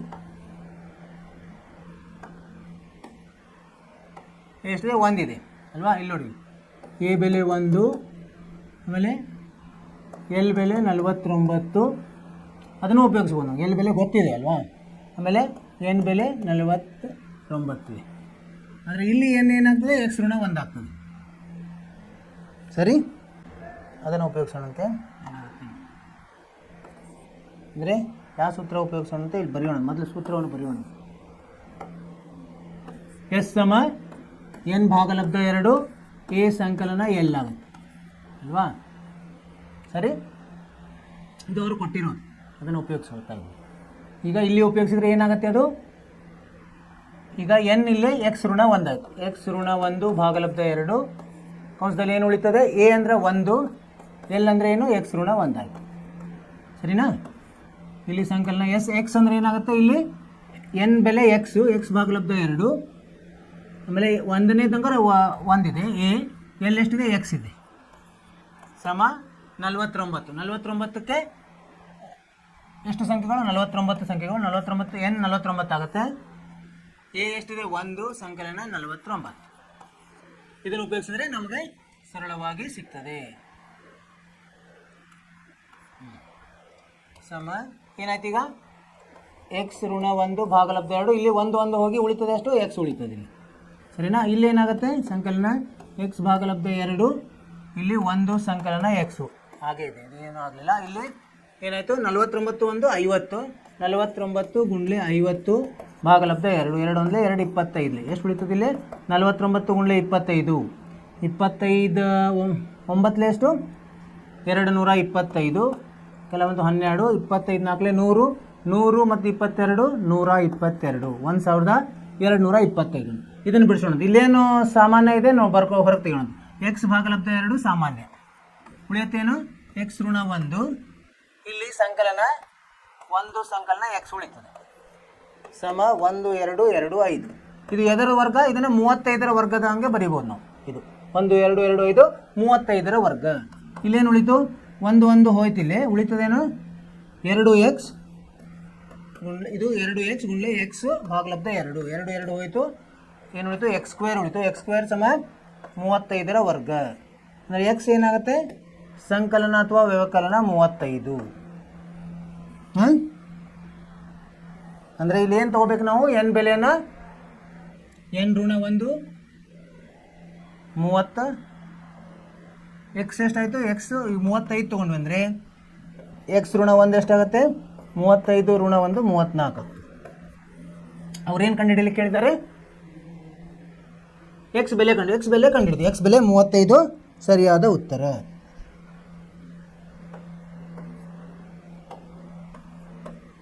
ಇದು ಸರಿಯಾದ ಉತ್ತರ, ಎಕ್ಸ್ ಬೆಲೆ. ಅರ್ಥವಾಯಿತು ವಿದ್ಯಾರ್ಥಿಗಳೇ? ಅವ್ರೇನು ಕೊಟ್ಟಿದ್ದಾರಲ್ಲ ಅದರ ಸಹಾಯದಿಂದ ನಾವೇನು ಮಾಡಬೇಕು, ಏನು ಸೂತ್ರದಲ್ಲಿ ಅವನ್ನ ನಾವು ಬೆಲೆಗಳನ್ನು ಆದೇಶಿಸಿದರೆ, ಆಮೇಲೆ ಸರಳಗೊಳಿಸಿದರೆ ನಮಗೆ ಒಂದು ಏನು ಸೂತ್ರ ಬರ್ತದೆ. ಆ ಸೂತ್ರದ ಸಹಾಯದಿಂದ ನಾವು ಎಕ್ಸ್ ಬೆಲೆಯನ್ನು ಕಂಡುಹಿಡಬಹುದು. ಅದೇನು ಹೇಳಿದ್ದಾರೆ, ಎಸ್ ಅಂದರೆ ಮೊತ್ತ ಎಕ್ಸ್ ಮೈನಸ್ 1 ಪದಗಳ ಮೊತ್ತ ಮತ್ತು ಎಕ್ಸ್ ಪದಗಳ ಮೊತ್ತ ಸಮ ಏನಂತ ಹೇಳಿದ್ದಾರೆ, ಎಸ್ 49 ಪದಗಳ ಮೊತ್ತ ಅಂತ ಹೇಳಿದ್ದಾರೆ. ಆ ಸುಳಿವನ್ನು ತಗೊಂಡು ನಾವೇನು ಮಾಡಿದ್ವಿ, ಈ ಸೂತ್ರದಲ್ಲಿ ಮೊದಲೇ ಪದ ಗೊತ್ತಿದೆ, ಕೊನೆಯ ಪದ ಗೊತ್ತಿದೆ, ಅದನ್ನು ಆದ್ದರಿಂದ ನಾವು ಈ ಸರಳ ಸೂತ್ರವನ್ನು ಉಪಯೋಗಿಸಿ ನಾವೇನು ಮಾಡಿದ್ವಿ, ಬಿಡಿಸಿದ್ವಿ. ಕೊನೆಗೆ ನಮಗೆ ಎಕ್ಸ್ ಬೆಲೆ ಎಷ್ಟು ಬಂತು, 35 ಬಂತು. 35 ತಗೊಂಡಾಗ ನಮಗೆ ಸರಿಯಾದ ಉತ್ತರ ಬಂತು. ಯಾಕಂದರೆ ಈಗ ಏರ್ತಾ ಹೋಗಿದೆ, ಋಣ ತೊಗೊಳಿಕ್ಕೆ ಬರೋಂಗಿಲ್ಲ, ಅದಕ್ಕೆ ಧನ ಮಾತ್ರ ತೊಗೊಂಡಿವಿ ನಾವು, ಧನ ಬೆಲೆಯನ್ನು ಮಾತ್ರ ತೊಗೊಂಡು. ಈಗ ಯಾಕಂದರೆ ನಮ್ಗೆ ಅಲ್ಲಿ ಗೊತ್ತಿದೆಯಲ್ಲ ಎಕ್ಸ್ ಬೆಲೆ ಏನಾಗ್ತಾ ಇದೆ, ಏರ್ತಾ ಹೋಗಿದೆ ಅಂದರೆ ಧನನೇ ಇರ್ತದೆ, ಅದಕ್ಕೆ ಧನ ಬೆಲೆ ತೊಗೊಂಡು 35 ಸರಿಯಾದ ಉತ್ತರ. ನಿಮ್ಗೆ ಅರ್ಥವಾಯಿತು ಅಂತ ತಿಳ್ಕೊಂಡಿನಿ ವಿದ್ಯಾರ್ಥಿಗಳೇ. ಸ್ವಲ್ಪ ಕ್ಲಿಷ್ಟಕರ ಆದರೂ ಓದಿ ನಾವು ತಿಳ್ಕೊಬೇಕದು. ಅವರು ಸುಳಿವು ಕೊಟ್ಟಾರಲ್ಲಿ, ಸುಳಿವನ್ನ ಈ ಉಪಯೋಗ ತೊಗೋಬೇಕು ನಾವು. ಮುಂದಿನ ಪ್ರಶ್ನೆಗೆ ಹೋಗೋಣಂತೆ. ಎಷ್ಟು 5ನೇ ಪ್ರಶ್ನೆ ಏನಿದೆ ಇದು? ಇದು ಎಂತ ಕಾಲ್ಚಂಡು ಮೈದಾನ, ಒಂದು ಸ್ಟೇಡಿಯಂ ಅಂತೀವಲ್ಲ, ಕಾಲ್ಚಂಡು ಮೈದಾನದ ಮೇಲಿರುವ ಒಂದು ಚಿಕ್ಕ ತಾರಸಿಯ ಮೇಲ್ಭಾಗಕ್ಕೆ ಹೋಗಲು 15 ಮೆಟ್ಟಿಲುಗಳಿವೆ. ನೋಡಿ 15 ಮೆಟ್ಟಿಲುಗಳಿವೆ. ಪ್ರತಿ ಮೆಟ್ಟಿಲಿನ ಉದ್ದ ಎಷ್ಟಿದೆ? 50 ಮೀಟರ್. ಹೀಗೆ 50 ಮೀಟರ್ ಇದೆ. ಇದನ್ನು ಗಟ್ಟಿ ಕಾಂಕ್ರೀಟ್ನಿಂದ ರಚಿಸಲಾಗಿದೆ. ಪ್ರತಿ ಮೆಟ್ಟಿಲಿನ ಎತ್ತರ ಎಷ್ಟಿದೆ? ಎತ್ತರ ಎಷ್ಟಿದೆ? 1.4 ಮೀಟರ್ ಇದೆ. ಅಗಲ 1.2 ಇದೆ. ಅಗಲ ಮತ್ತು ಉದ್ದ ಎತ್ತರ ಕೊಟ್ಟಾರೆ, ಎತ್ತರ ಮತ್ತು ಅಗಲ. ಆಮೇಲೆ ಉದ್ದ ಎಷ್ಟಿದೆ? 50 ಮೀಟರ್ ಇದೆ. ಈ ಥರ ಇದೆಯಲ್ಲ, ಇದು ಒಂದು ಮೆಟ್ಲದ್ದು. ಇದು ಒಂದು ಮೆಟ್ಲ ಈ ಥರ ಇದೆ. ಇದು 50 ಮೀಟರ್ ಇದೆ. ಆಮೇಲೆ ಇಲ್ಲಿ ಏನಿದೆಯಲ್ಲ, ಇದು 1.4 ಇದೆ ಮತ್ತು ಇದು 1.2 ಅಗಲವಾಗಿದೆ. ಈ ಥರ ಇದೆ ಒಂದೊಂದು ಮೆಟ್ಲ. ಹಾಗೆ ಎರಡನೇ ಮೆಟ್ಲ ಏನಾಗ್ತದೆ? ಇದು ಒಂದು ಮೆಟ್ಲ, ಮತ್ತೊಂದು ಎತ್ತರ ಜಾಸ್ತಿ ಆಗ್ತದೆ. ಎಷ್ಟು ಜಾಸ್ತಿ ಆಗ್ತದೆ? ಅದು 1.2 ಜಾಸ್ತಿ ಆಗ್ತಾ ಹೋಗ್ತದೆ ಅದು, ಅಲ್ವಾ? ಇದು ಏನಾಯ್ತು ಈಗ ನೋಡಿ, ಮೊದಲ ಮೆಟ್ಟಿಲನ್ನು ಕಟ್ಟಲು ಬೇಕಾದ ಕಾಂಕ್ರೀಟಿನ ಪ್ರಮಾಣ 1.4 ಗುಣ್ಲೆ 1.2 ಗುಣ್ಲೆ 50 ಮೀಟರ್ ಕ್ಯೂಬ್. ಮೊದಲೇ ಮೆಟ್ಟು. ಇದಕ್ಕೇನಾಗ್ತದೆ? ನಾವು ಅಷ್ಟು ಜಾಸ್ತಿ ಆಗ್ತಾ ಹೋಗ್ತಾ, ಇದಕ್ಕೇನು ನಾವು ಹಾಕಬೇಕು? ಸಮಾಂತರ ಶ್ರೇಣಿ ಮಾಡ್ಕೋಬೇಕು. ಸಮಾಂತರ ಶ್ರೇಣಿ ಹೆಂಗಾಗ್ತದೆ? ಇದು ಒಂದನೇದ್ದು ಕೊಟ್ಟಿದ್ದಾರೆ, 1.4 ಗುಣ್ಲೆ 1.2 ಉದ್ದ ಅಗಲ ಮತ್ತು ಉದ್ದ ಅಗಲ ಎತ್ತರ, ಉದ್ದ ಎತ್ತರ ಅಗಲ 50 ಮೀಟರ್. ಇದು ಒಂದನೇದಾಯಿತು. ಮತ್ತು ಇದಕ್ಕೇನು ಸೇರ್ತದೆ? ಅದಕ್ಕೆ ಮತ್ತು 1.2 ಸೇರ್ತಾ ಹೋಗ್ತದೆ ಅದು, ಅಲ್ವಾ? ಇದು ಕೊನೆಯ ಮೆಟ್ಟಲಕ್ಕೆ ಎಷ್ಟು ಇರ್ತದೆ?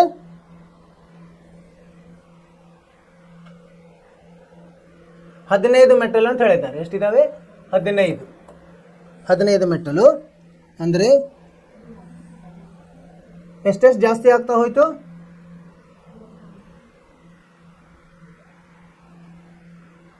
15 ಪ್ರತಿ ಮೆಟ್ಟಲಿನ ಉದ್ದ 50 ಮೀಟರ್. ಇದು 50 ಮೀಟರ್ ಉದ್ದ ಇದೆ. ಅಂದರೆ ಇಷ್ಟಿಷ್ಟು ಜಾಸ್ತಿ ಆಗ್ತಾ ಹೋಗ್ತದೆ, ಒಂದೊಂದು ಮೆಟ್ಲು ಜಾಸ್ತಿ. ಇದು ಎಷ್ಟಾಯಿತು? 2 1 2 25 25 ಭಾಗಲಬ್ಧ 4. ಇದು ಮೊದಲನೇ ಮೆಟ್ಲು. ಇಷ್ಟು ಅದರದ್ದು ಅಳತೆ ಜಾಸ್ತಿ ಆಗ್ತಾ ಹೋಗ್ತದೆ. ಇಲ್ಲಿ ನೋಡಿ, ಇದೇನಾಯಿತು? ಇದು ಇಲ್ಲಿ ಇದ್ದೇ ಇದಿರುತ್ತೆ, ಮತ್ತೆ ಅಷ್ಟು ಮೆಟ್ಟಲು ಜಾಸ್ತಿ ಆಯಿತು. ಅಂದರೆ ಇದಕ್ಕೇನಾಗುತ್ತೆ? 25 ಭಾಗಲಬ್ಧ 4 ಮತ್ತೆ 25 ಭಾಗಲಬ್ಧ 4 ಆಗ್ತದೆ. ಇಷ್ಟು ಜಾಸ್ತಿ ಆಗ್ತಾ ಹೋಗ್ತದೆ ಒಂದೊಂದು ಸ್ಟೆಪ್ಪಿಂದ ಇನ್ನೊಂದು ಸ್ಟೆಪ್ಪಿಗೆ. ಅಂದರೆ ಏನಾಯ್ತು? ಈಗ ಎ 25 ಭಾಗಲಬ್ಧ 4 ಆಯಿತು, ಬಿ 25 ಭಾಗಲಬ್ಧ 4. ಇಷ್ಟಿಷ್ಟು ಜಾಸ್ತಿ ಆಗ್ತಾ ಹೋಗ್ತದೆ. ಕೊನೆಯದೇನಾಗುತ್ತೆ? ಕೊನೆಯದು ಗೊತ್ತಾಯ್ತು ನಮ್ಗೆ, ಏನು 15 ಇದೆ ಅಂತ. ಅಂದರೆ ಎನ್ ಅಥವಾ ಎನ್ 15 ಮೆಟ್ಟಲು ಇದೆ ಅಂತ ಆದಂಗಾಯ್ತು. ಈಗ ಇದರ ಒಟ್ಟು ಮೊತ್ತ ಕಂಡುಹಿಡಿಯಬೇಕಾದ್ರೆ ಏನಾಗುತ್ತೆ? ಎನ್ ಭಾಗಲಬ್ಧ 2 2a ಸಂಕಲನ ಎನ್ ಋಣ 1 ಡಿ. ಇದನ್ನು ಉಪಯೋಗಿಸೋಣ. ಎನ್ ಎಷ್ಟಿದೆ? 15 ಇದೆ. 15 ಭಾಗಲಬ್ಧ 2 2 ಗುಣ್ಲೆ 25 ಭಾಗಲಬ್ಧ 4 ಸಂಕಲನ 15 ಋಣ 1 ಗುಣ್ಲೆ 25 ಭಾಗಲಬ್ಧ 4.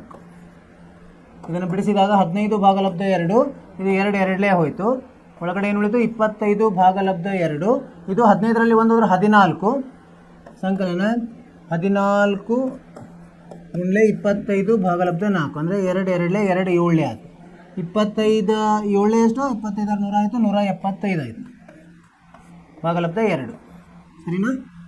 7 35 ಕಿಲೋಮೀಟರ್, 7 14 3 17 ಸರಿ ಇದೆ. ಇದೇನಾಯಿತು? 15 ಭಾಗಲಬ್ಧ 2 ಗುಂಡ್ಲೆ 25 125 ಎಷ್ಟು? 200 ಭಾಗಲಬ್ಧ 2 ಪ್ಲಸ್ ಒಂದೇ ಇದೆ. 2 1 2 100 2 1 250 15 ಇದ್ಲೆ 750. ಏನಿದು? 750 ಮೀಟರ್ ಕ್ಯೂಬ್ನಷ್ಟು ಕಾಂಕ್ರೀಟ್ ಬೇಕಾಗ್ತದೆ. ಅಷ್ಟು ಪ್ರಮಾಣ ಕಾಂಕ್ರೀಟ್ ಎಷ್ಟು ಬೇಕಿದೆ? ಇಷ್ಟು ಕಾಂಕ್ರೀಟ್ ಈ ಕಟ್ಟಡವನ್ನು ಕಟ್ಟಲಿಕ್ಕೆ.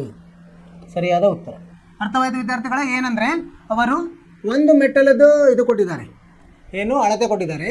ಅದರಿಂದ ಅದೇ ಥರದ ಮೆಟ್ಟಲುಗಳು, ಅದಕ್ಕೆ ಎರಡನೇದಕ್ಕೆ 1 ಮೆಟ್ಲು ಆ್ಯಡ್ ಆಗ್ತದೆ, ಮೂರನೇದಕ್ಕೆ 2 ಮೆಟ್ಲು ಆಗ್ತದೆ, ನಾಲ್ಕನೇದಕ್ಕೆ 3 ಮೆಟ್ಲು ಆ್ಯಡ್ ಆಗ್ತದೆ, ಹೀಗೆ ಸೇರ್ತಾ ಹೋಗ್ತದೆ. ಅಂದರೆ ನಮ್ದೇನಾಯಿತು, ಸಮಾಂತರ ಶ್ರೇಣಿಯಲ್ಲಿ ಮೊದಲನೇ ಮೆಟ್ಟಲ 25 ಭಾಗಲಬ್ಧ 4 ಮೀಟರ್ ಕ್ಯೂಬ್ ಕಾಂಕ್ರೀಟ್ ಬೇಕು. ಅದೇ ಥರ ಎರಡನೇ ಮೆಟ್ಲಿಗೆ ಏನಾಗುತ್ತೆ, ಅಷ್ಟು ಮತ್ತೆ 25 ಭಾಗಲಬ್ಧ 4 ಅಂದರೆ ಡಿ ಅದಕ್ಕೆ ಕೂಡಿಸ್ತಾ ಹೋಗೋದು. ಮತ್ತು ಎರಡನೇ ಸಿಕ್ತು, ಮೂರನೇ ಸಿಕ್ತು, ಹೀಗೆ ಸಮಾಂತರ ಶ್ರೇಣಿ ಬೆಳೀತಾ ಹೋಗ್ತದೆ. ಎಷ್ಟು ಮೆಟ್ಲಿದೆ? 15 ಮೆಟ್ಲಿದೆ. ಆದರೆ 15ನೇ ಮೆಟ್ಲದ ಕೊನೆಯದು ನಮಗೆ ಗೊತ್ತಿಲ್ಲ ಅಂದರೂ ಈ ಸೂತ್ರವನ್ನು ಉಪಯೋಗಿಸಿದ್ದು ನಾವು. ಯಾವುದು? SN ಸಮ N ಭಾಗಲಬ್ಧ 2 ಕಂಸದಲ್ಲಿ 2A ಸಂಕಲನ N ಋಣ 1 D. ಇದನ್ನು ಉಪಯೋಗಿಸಿದಾಗ ನಮಗೆ ಎಷ್ಟು ಬಂತು? 750 ಬಂತು. 750 ಏನದು? ಮೀಟರ್ ಕ್ಯೂಬ್, ಮೀಟರ್ ಘನ ಮೀಟರ್ ಇಷ್ಟು ಕಾಂಕ್ರೀಟ್ ಬೇಕಾಗತ್ತೆ ಇದು ಕಟ್ಟಲು. ಈ ಕಟ್ಟಡವನ್ನು ಕಟ್ಟಲು ಅಷ್ಟು ಬೇಕಾಗ್ತದೆ ಅಂತ ನಮಗೆ ನಿರ್ಧಾರ ಆಯಿತು. ಅರ್ಥವಾಯಿತು ವಿದ್ಯಾರ್ಥಿಗಳೇ? ಓದ್ಕೊಂಡ್ರೆ ನಮಗೆ ಸರಳವಾಗಿ ಅರ್ಥ ಆಗ್ತದೆ. ಅದು ಓದ್ಕೊಂಡು ಅದರ ಏನೇನು ಕೊಟ್ಟಿದ್ದಾರಲ್ಲ ಅವನ್ನ ತಗೊಳ್ಳೋದು ಮಾಹಿತಿಯನ್ನು. ಆಮೇಲೆ ನಮಗೆ ಸೂಕ್ತವಾದ ಸೂತ್ರದಲ್ಲಿ ಅದನ್ನು ನಾವು ಹಾಕಬೇಕು, ಅಂದರೆ ನಮಗೆ ಉತ್ತರ ಸರಳವಾಗಿ ಬರ್ತದೆ. ಇದು ಕ್ಲಿಷ್ಟಕರವಾದ ಒಂದು ಅಭ್ಯಾಸ.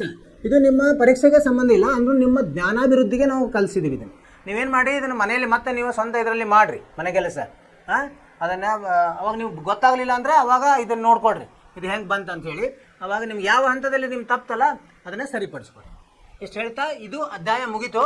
ಇದರ ಸಾರಾಂಶವನ್ನು ನೋಡೋಣ. ಏನೇನು ಕಲ್ತ್ವಿ ನಾವು? ಸಾರಾಂಶ ಏನೇನು ಕಲ್ತ್ವಿ ಈ ಅಧ್ಯಾಯದಲ್ಲಿ? ಮೊದಲಿಗೆ ನಾವೇನು ಕಲ್ತ್ವಿ? ಸಮಾಂತರ ಶ್ರೇಣಿಯು ಒಂದು ಸಂಖ್ಯಾಪಟ್ಟಿ ಆಗಿದ್ದು ಇದು ಮೊದಲನೇ ಪದವನ್ನು ಹೊರತುಪಡಿಸಿ ಉಳಿದ ಪ್ರತಿ ಹಿಂದಿನ ಪದಕ್ಕೆ ಒಂದು ಸ್ಥಿರ ಸಂಖ್ಯೆ ಡಿ ಯನ್ನು ಕೂಡಿಸಿದಾಗ ಅದರ ಮುಂದಿನ ಸಂಖ್ಯೆ ಸಿಗುತ್ತದೆ. ಈ ಸ್ಥಿರ ಸಂಖ್ಯೆ ಡಿ ಯನ್ನು ಸಾಮಾನ್ಯ ವ್ಯತ್ಯಾಸ. ಏನಂದ್ರೆ ಮೊದಲನೇ ಪದಕ್ಕೆ ಏನು ಎ ಅಂತ ಹೇಳ್ತೀವಿ, ಮೊದಲನೇ ಪದ, ಅದಕ್ಕೆ ನಾವು ಸಾಮಾನ್ಯ ವ್ಯತ್ಯಾಸ ಸೇರಿಸ್ತಾ ಹೋದ್ರೆ ಮುಂದಿನ ಪದಗಳು ಬರ್ತವೆ. ಹೇಗದು? ಎ ಸಂಕಲನ ಡಿ, ಎ ಸಂಕಲನ 2D, ಎ ಸಂಕಲನ 3D, ಹೀಗೆ ಬೆಳೀತಾ ಹೋಗ್ತದೆ. ಎಲ್ಲಿವರೆಗೆ? ಇದು ಎಲ್ಲಿರ್ತದೆ?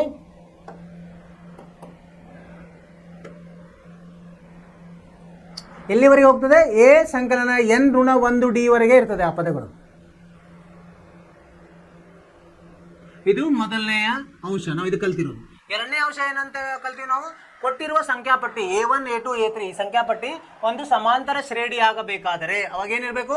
A2 ಋಣ 1 ಸಮ A3 ಋಣ 2, A4 ಋಣ 3. ಈ ಥರ ಸಾಮಾನ್ಯ ವ್ಯತ್ಯಾಸ ಒಂದೇ ಇರಬೇಕು. ಸಾಮಾನ್ಯ ವ್ಯತ್ಯಾಸ ಸಮವಿದ್ದರೆ ಮಾತ್ರ ನಾವೇನಂತ ಹೇಳ್ಬೇಕು ಅದನ್ನ?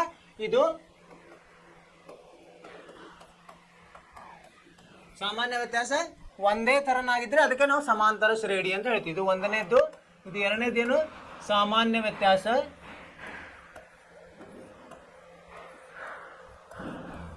ಡಿ ಏನಿರಬೇಕು?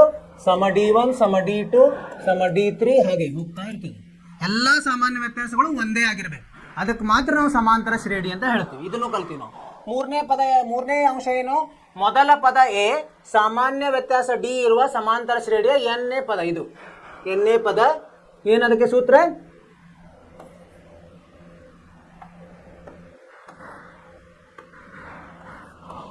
AN ಸಮ ಎ ಸಂಕಲನ N ಋಣ 1D. ಇದು ಸಾಮಾನ್ಯ ಸೂತ್ರ. ಇದರಲ್ಲಿ AN ಅಂದರೆ ಎನ್ನೇ ಪದ, ಎ ಅಂದರೆ ಮೊದಲನೇ ಪದ, ಎನ್ ಅಂದರೆ ಎನ್ ಎಷ್ಟು ಪದಗಳಿವೆ ಅದು, ಡಿ ಅಂದರೆ ಸಾಮಾನ್ಯ ವ್ಯತ್ಯಾಸ. ಇದನ್ನು ಕಲಿತ್ವಿ. ಇದರಿಂದ ನಾವು ಯಾವುದೇ ಪದವನ್ನು ಕಂಡುಹಿಡಿಬೋದು. ಸಮಾಂತರ ಶ್ರೇಣಿದು. ನಾಲ್ಕನೇ ಅಂಶ ಏನು ಕಲ್ತೀವಿ ನಾವು? ಸಮಾಂತರ ಶ್ರೇಣಿಯ ಮೊದಲ N ಪದಗಳ ಮೊತ್ತ. ಇದನ್ನು ಕಲ್ತೀವಿ. ಹೆಂಗೆ ಕಂಡುಹಿಡಿಯೋದು N ಪದಗಳ ಮೊತ್ತ? ಒಂದು ಸೂತ್ರ, S ಸಮ N ಭಾಗಲಬ್ಧ 2 2A ಸಂಕಲನ N ಋಣ 1D. ಈ ಸೂತ್ರದ ಸಹಾಯದಿಂದ ನಾವೇನು ಕಲ್ತ್ವಿ? ಮೊತ್ತವನ್ನು ಕಂಡುಹಿಡಿದ್ವಿ. ಯಾವಾಗಿದು? ಕೊನೆ ಪದ ಗೊತ್ತಿಲ್ಲ, ಬರೀ ಸಮಾಂತರ ಶ್ರೇಣಿ ಇದೆ ಅವಾಗ ಇದು. ಒಂದು ವೇಳೆ ನಮಗೆ ಕೊನೆ ಪದ ಗೊತ್ತಿದ್ರೆ ಅವಾಗ ಏನು ಮಾಡೋದು? S ಸಮ N ಭಾಗಲಬ್ಧ 2 A ಸಂಕಲನ L. ಇದನ್ನು ಉಪಯೋಗಿಸ್ಬೇಕು. ಇಲ್ಲಿ L ಅಂದ್ರೆ ಏನು? ಕೊನೆಯ ಪದ. ಈ 5 ಮಾಹಿತಿಗಳನ್ನು ನಾವು ಕಲ್ತೀವಿ, 5 ವಿಷಯಗಳನ್ನು. ಈ 5 ವಿಷಯಗಳ ಮೇಲೆ ನಾವು 3 ಅಭ್ಯಾಸಗಳನ್ನು ಮಾಡಿದ್ವಿ. 4ನೇದು ಐಚ್ಛಿಕ ವಿಷಯಗಳನ್ನು ಸಹ ನಾವು ಮಾಡಿದ್ವಿ. ಇದೆಲ್ಲ ನಿಮ್ಗೆ ಅರ್ಥವಾಯ್ತು ಅಂತ ತಿಳ್ಕೊಂಡಿದ್ದೀನಿ ವಿದ್ಯಾರ್ಥಿಗಳೇ, ಅಲ್ವಾ? ಆಯಿತು. ಈಗ ಮುಂದೆ ಏನು ಮಾಡೋದು ನಾವು? ಒಂದು ಇಲ್ಲಿ ರಸಪ್ರಶ್ನೆ ಇದೆ, ರಸಪ್ರಶ್ನೆಯನ್ನು ಪ್ರಯತ್ನ ಮಾಡೋಣ. ರಸಪ್ರಶ್ನೆ ಅಂದರೆ ಎಲ್ಲರಿಗೂ ಅದರದ್ದು ಆಸಕ್ತಿ ಇರ್ತದೆ, ಪ್ರಯತ್ನ ಮಾಡೋಣ ಅದನ್ನು ಆಡಲಿಕ್ಕೆ.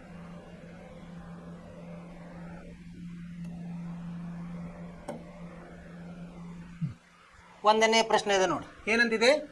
4 ಪದಗಳ ಸಮಾಂತರ ಶ್ರೇಣಿ ಹೇಗಿದೆ ಅಂದರೆ ಅದರ ಮೊತ್ತ 50 ಇದೆ ಮತ್ತು ಅದರ ದೊಡ್ಡ ಅಂಕೆ ಗ್ರೇಟೆಸ್ಟ್ ನಂಬರ್ ಈಸ್ 4 ಪಟ್ಟು, ಸಣ್ಣದಕ್ಕಿಂತ ದೊಡ್ಡದು 4 ಪಟ್ಟಿದೆ.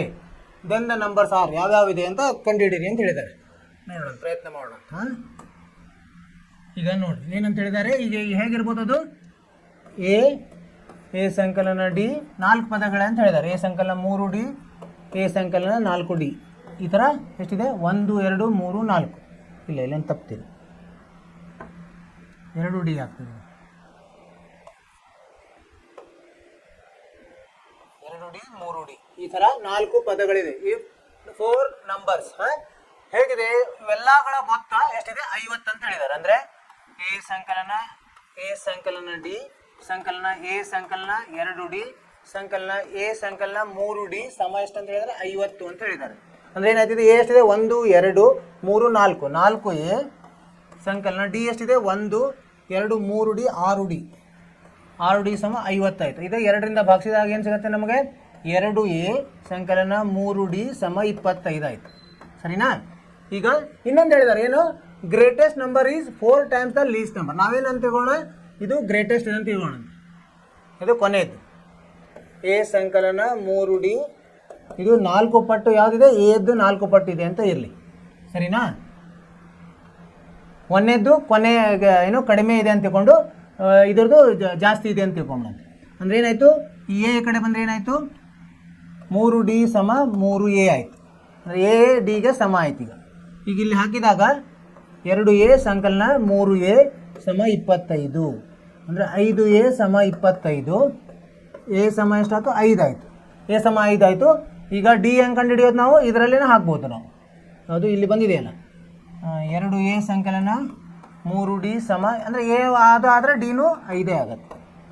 ಸರಿನಾ? ಅಂದರೆ ನಮ್ಮ ಇದು ಪದಗಳು ಏನೇನಾಗ್ತದೆ ಇಲ್ಲಿ? 5 ಶುರುವಾಗೋದು 5 5ಕ್ಕೆ 5 ಸೇರಿಸಿದರೆ 10 15 20. ಎಷ್ಟನೇದಿದು? 1ನೇ ಉತ್ತರ. ಇವು ನೋಡಿ ಎಲ್ಲ ಕೂಡಿಸಿದ್ರೆ ಎಷ್ಟಾಗ್ತದೆ? 10 5 15 5 20 20 5 15 5 30 30 20 50 ಆಯಿತು ಒಟ್ಟು ಬೆಲೆ. ಆಮೇಲೆ ದೊಡ್ಡದು ಅಂದರೆ 20 ದೊಡ್ಡದು ಹೇಳಿದ್ರೆ ಇದು 1ರ ಕಡಿಮೆದು ಯಾವುದು? 5 ಇದೆ.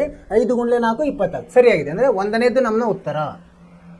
ಏನಂತ ನೋಡೋಣ? 1ನೇದ್ದು. ಇದಕ್ಕೆ ಟಿಕ್ ಮಾಡೋಣ. ಮುಂದಿನ ಪ್ರಶ್ನೆಗೆ ಹೋಗೋಣ ಅಂತ. ಏನಿದೆ ನೋಡಿ? If the sum of first n even natural number. Even ಅಂದ್ರೆ ಏನು? ಸಮ ಸಂಖ್ಯೆಗಳು, ಸಮ ಸ್ವಾಭಾವಿಕ ಸಂಖ್ಯೆಗಳು. ಮೊದಲ n ಸ್ವಾಭಾವಿಕ ಸಂಖ್ಯೆಗಳು equal to k times the sum of first n odd natural numbers then k. ಅಂದರೆ ಈಗ ಮೊದಲ n ಎರಡು ಒಂದೇ ಇತ್ತಂದರೆ, ಅಂದರೆ ಮೊದಲ ಇಫ್ ದ ಇದನ್ನು ತೊಗೊಂಡಂತೆ ಪೆನ್ ತೊಗೊಂಡು ಅದನ್ನು ಬಿಡಿಸೋಣಂತೆ. If the sum of first n even natural numbers. ಹೆಂಗೆ ಕಂಡುಹಿಡಿತೀವಿ? Even natural numbers.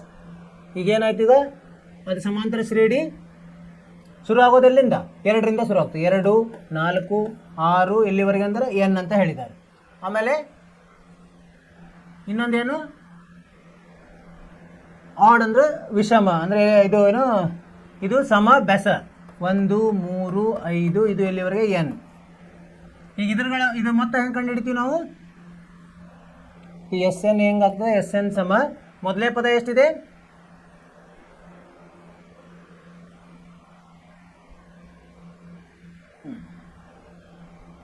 ಮೊದಲನೇ ಪದ 2 ಇದೆ.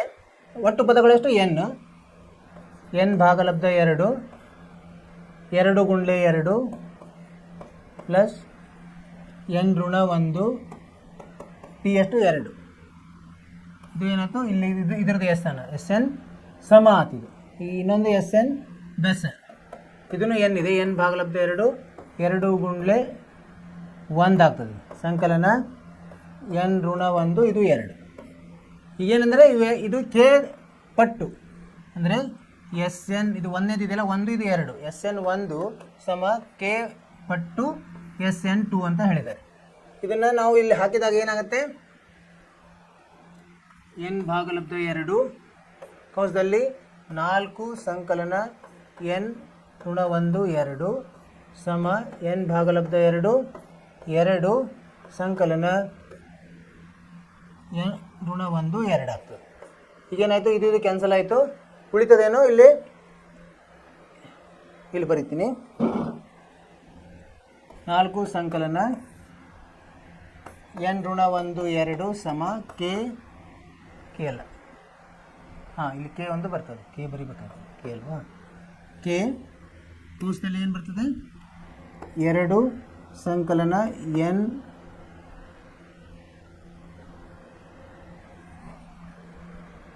K times the sum of n odd natural n ಋಣ 1 2 ಆಗ್ತದೆ. ಈಗ ಕೇದ ಬೆಲೆ ಎಷ್ಟಾಯಿತು ಇದನ್ನು ನೋಡಿದರೆ 4 ಸಂಕಲನ ಇದು ಎಷ್ಟಾಯಿತು 2n ಋಣ 2 ಅಂದರೆ 4ರಲ್ಲಿ ಆದ 2 ಸಂಕಲನ 2n ಆಯಿತು. ಭಾಗಲಬ್ಧ ಇದರಲ್ಲಿ ಏನು ಉಳಿತದೆ 2 ಸಂಕಲನ 2n ಋಣ 2, ಇಲ್ಲಿ 2 ಹೋಗಿ ಕೆ ಉಳಿತದೆ. ಸೊ ಉಳಿತೇನೋ ಇಲ್ಲಿ 2 ಹೊರಗಡೆ ತೆಗೆದ್ರೆ 1 ಸಂಕಲನ n ಭಾಗಲಬ್ಧ 2n, ಇದು ಹೋಗಿ ಏನು ಉಳಿತದೆ 1 ಸಂಕಲನ n ಭಾಗಲಬ್ಧ n, ಕೆ ಬೆಲೆ ಆಗ್ತದೆ. ಈ ಥರ ಯಾವುದಿದೆ ಡಿ ಇದೆ, ಡಿ ಸರಿಯಾದ ಉತ್ತರ ಡಿ. ಮುಂದಿನ ಪ್ರಶ್ನೆ ಹೋಗೋಣಂತೆ, ಸ್ವಲ್ಪ ಕ್ಲಿಷ್ಟಕರ ಇರ್ತದೆ, ಅದು ಬಿಡಿಸ್ಬೇಕಷ್ಟೇ ನಾವು. ಇಫ್ ಏನು ಅಂದ್ಕೊಂಡಿದ್ದಾರೆ S n ಅಂದರೆ sum of first n terms of an A P if S2n ಎರಡು ಇದ್ರದ್ದು ಸಮ S3 ಗುಣಲಬ್ಧ Sn ಅವಾಗೇನು ಕಂಡು ಹಿಡಬೇಕು S3n ಅನುಪಾತ Sn ಎಷ್ಟಾಗತ್ತೆ ಅಂತ ಕೇಳಿದಾರೆ. ಹಾಂ ಅವಾಗೇನು S3n S2n ಅಂದರೆ 3 ಪಟ್ಟಾಯಿತು. If Sn denotes the sum of first n terms of A P. ಹಾಂ 3n ಅಂದರೆ ಏನಾಗ್ತದೆ ನಮಗೆ ಏನಾಯ್ತು ಇಲ್ಲಿ S2n ಅಂದರೆ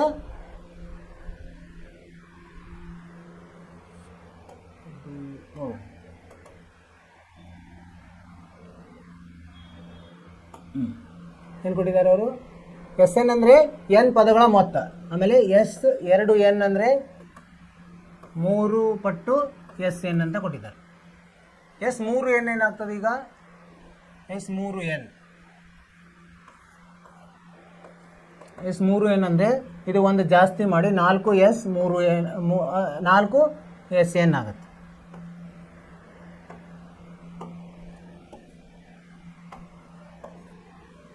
ಈಗ ಏನಾಯ್ತು ಈಗ S3n ಭಾಗಲಬ್ಧ Sn ಅಂದರೆ ಏನಾಯಿತು 4 Sn ಭಾಗಲಬ್ಧ Sn ಅಂದರೆ ಇದು ಹೋಗಿ 4 ಉಳಿತದೆ. ಅಂದರೆ ನಾವೇನು ಹೇಳ್ಬೋದು 1ನೇ ಉತ್ತರವನ್ನು ಹೇಳ್ಬೋದು, 1ನೇ ಉತ್ತರ. ಮುಂದಿನ ಪ್ರಶ್ನೆ ನೋಡೋಣಂತೆ, sum of n terms of the series ಏನು ವರ್ಗಮೂಲ 2 ವರ್ಗಮೂಲ 8 ವರ್ಗಮೂಲ 18 ವರ್ಗಮೂಲ 32 ಈಸ್ ಏನಂತ ಹೇಳಿದ್ದಾರೆ ನೋಡೋಣಂತ. ಇದನ್ನು ನಾವು ಸ್ವಲ್ಪ ಅದನ್ನು ಮಾರ್ಪಾಡು ಮಾಡಬೇಕಾಗ್ತದೆ. ಈಗ ಸಮಾಂತರ ಶ್ರೇಣಿ ಏನು ಕೊಟ್ಟಿದ್ದಾರೆ ಅವರು, ಸಮಾಂತರ ಶ್ರೇಣಿ ಏನು ಕೊಟ್ಟಿದ್ದಾರೆ, ವರ್ಗಮೂಲ 2 ವರ್ಗಮೂಲ 8 ವರ್ಗಮೂಲ 18 ವರ್ಗಮೂಲ 32 ಇದನ್ನು ಕೊಟ್ಟಿದ್ದಾರೆ. ಇದನ್ನು ಹೆಂಗೆ ಬರಿಬೋದು ನಾವು, ಇದನ್ನು ಹಾಗೆ ಬರಿಬೇಕು. ವರ್ಗಮೂಲ 8 4 ಗುಂಡ್ಲೆ 2 2 ವರ್ಗಮೂಲ 2 ಆಯಿತು. ಇದು 9 ಗುಂಡ್ಲೆ 2 ಅಂದರೆ 3 ವರ್ಗಮೂಲ 2 ಆಯಿತು. ಇದು 16 ಗುಂಡ್ಲೆ 2 4 ವರ್ಗಮೂಲ 2 ಆಯಿತು. ಇದರಲ್ಲಿ ಎ ಪದ ಎಷ್ಟಿದೆ ವರ್ಗಮೂಲ 2, ಡಿ ಎಷ್ಟಿದೆ 2 ವರ್ಗಮೂಲದಲ್ಲಿ 1 ವರ್ಗಮೂಲ ಹೋದರೆ ವರ್ಗಮೂಲ 2 ಆಯಿತು. ಆಮೇಲೆ ಏನು ಕೇಳಿದ್ದಾರೆ ಅವರು ಎನ್ ಬೆಲೆ ಅಂದರೆ Sn ಎಷ್ಟು ಅಂತ ಹೇಳಿ ಅಂತಾರೆ. Sn ಸೂತ್ರದಲ್ಲಿ ಹಾಕಿದಾಗ ಏನಾಯಿತು n ಭಾಗಲಬ್ಧ 2 ಕಂಸದಲ್ಲಿ 2a ಸಂಕಲನ n ಋಣ 1 ಡಿ ಆಗುತ್ತೆ. ಏನು ಗೊತ್ತಿಲ್ಲ, n ಭಾಗಲಬ್ಧ 2 ಗುಂಡ್ಲೆ ವರ್ಗಮೂಲ 2 ಸಂಕಲನ n ಋಣ 1 ಡಿ ಎಷ್ಟು ವರ್ಗಮೂಲ 2. ಇದನ್ನು ಬಿಡಿಸಿದ್ರೆ ಏನು ಬರ್ತದೆ ನೋಡೋಣಂತೆ. n ಭಾಗಲಬ್ಧ 2 ಕಂಸದಲ್ಲಿರೋದು 2 ವರ್ಗಮೂಲ 2 ಹೊರಗಡೆ ತಗೊಂಡ್ರೆ ಉಳಿತದೇನು, ಉಳಿತದೆ 2 ಸಂಕಲನ n ಋಣ 1 ಉಳಿತದೆ. ಸೊ ಇದನ್ನು ಬಿಡಿಸಿದಾಗ ಇದು ಕೆಳಗಡೆ n ಭಾಗಲಬ್ಧ ವರ್ಗಮೂಲ 2 ಒಳಗಡೆ ಏನು ಉಳಿತದೆ 2 ಋಣ 1 ಅಂದರೆ 1 ಉಳಿತದೆ, n ಸಂಕಲನ 1. ಇದು ಉತ್ತರ ಎಲ್ಲಿದೆ, ಅದು 3ನೇ ಉತ್ತರ ಬರ್ತದೆ, 3ನೇ ಉತ್ತರ. ಮುಂದಿನ ಪ್ರಶ್ನೆ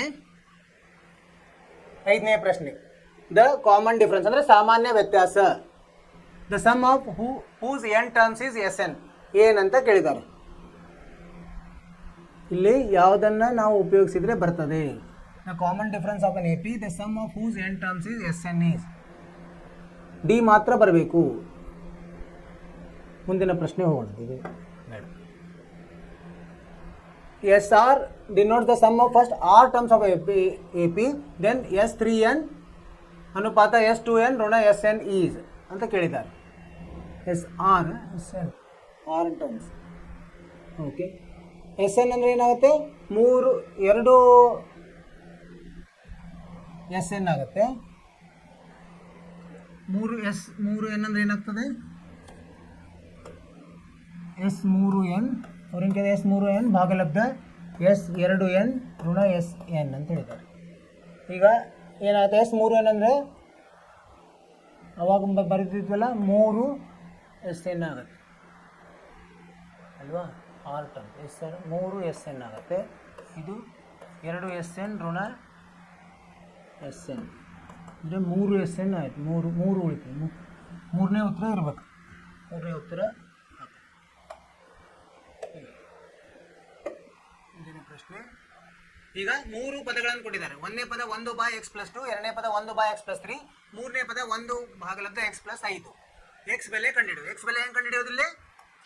ಸಾಮಾನ್ಯ ವ್ಯತ್ಯಾಸಕ್ಕೆ ಸರಿ ಮಾಡೋದು. ಅಂದರೆ ಎರಡನೇ ಪದ ಒಂದನೇ ಪದವನ್ನು ಕಳೆದಾಗ 1 ಭಾಗಲಬ್ಧ ಎಕ್ಸ್ ಸಂಕಲನ 3 ಋಣ 1 ಭಾಗಲಬ್ಧ ಎಕ್ಸ್ ಸಂಕಲನ 2 ಸಮ 1 ಭಾಗಲಬ್ಧ ಎಕ್ಸ್ ಸಂಕಲನ 5 ಋಣ 1 ಭಾಗಲಬ್ಧ ಎಕ್ಸ್ ಸಂಕಲನ 3. ಈ ಥರ ನಾವು ಸಮ ಮಾಡಬೇಕು. ಇದು ಆ ಕಡೆ ಹೋದಾಗ ಏನಾಗುತ್ತೆ? 1 ಭಾಗಲಬ್ಧ ಇದು 2 ಆಗಿ 2 ಭಾಗಲಬ್ಧ ಎಕ್ಸ್ ಸಂಕಲನ 3 ಸಮ ಇದು ಈ ಕಡೆ ಬಂದರೆ 1 ಭಾಗಲಬ್ಧ ಎಕ್ಸ್ ಸಂಕಲನ 5 ಋಣ 1 ಭಾಗಲಬ್ಧ ಎಕ್ಸ್ ಸಂಕಲನ 2 ಸಮ ಆಗ್ತದೆ. ಇಲ್ಲಿ ಇವೆರಡು ಏನಾಗ್ತದೆ? ಲಸ. ಇಲ್ಲಿ ಎಕ್ಸ್ ಸಂಕಲನ 2 ಸಂಕಲನ ಎಕ್ಸ್ ಸಂಕಲನ 5 ಆಯಿತು. ಅಂದರೆ 2x ಸಂಕಲನ 7 ಭಾಗಲಬ್ಧ ಎಕ್ಸ್ ಸ್ಕ್ವೇರ್. ಇದನ್ನು ಬಿಡಿಸ್ಬೇಕು. ಎಕ್ಸ್ ಸ್ಕ್ವೇರ್ ಮತ್ತು ಸಂಕಲನ 7x ಸಂಕಲನ 5 10 ಆಯಿತು. ಇಲ್ಲಿ ಏನಾಗ್ತದೆ? 2 ಇದು ಹಾಗೆ ಇರ್ತದೆ.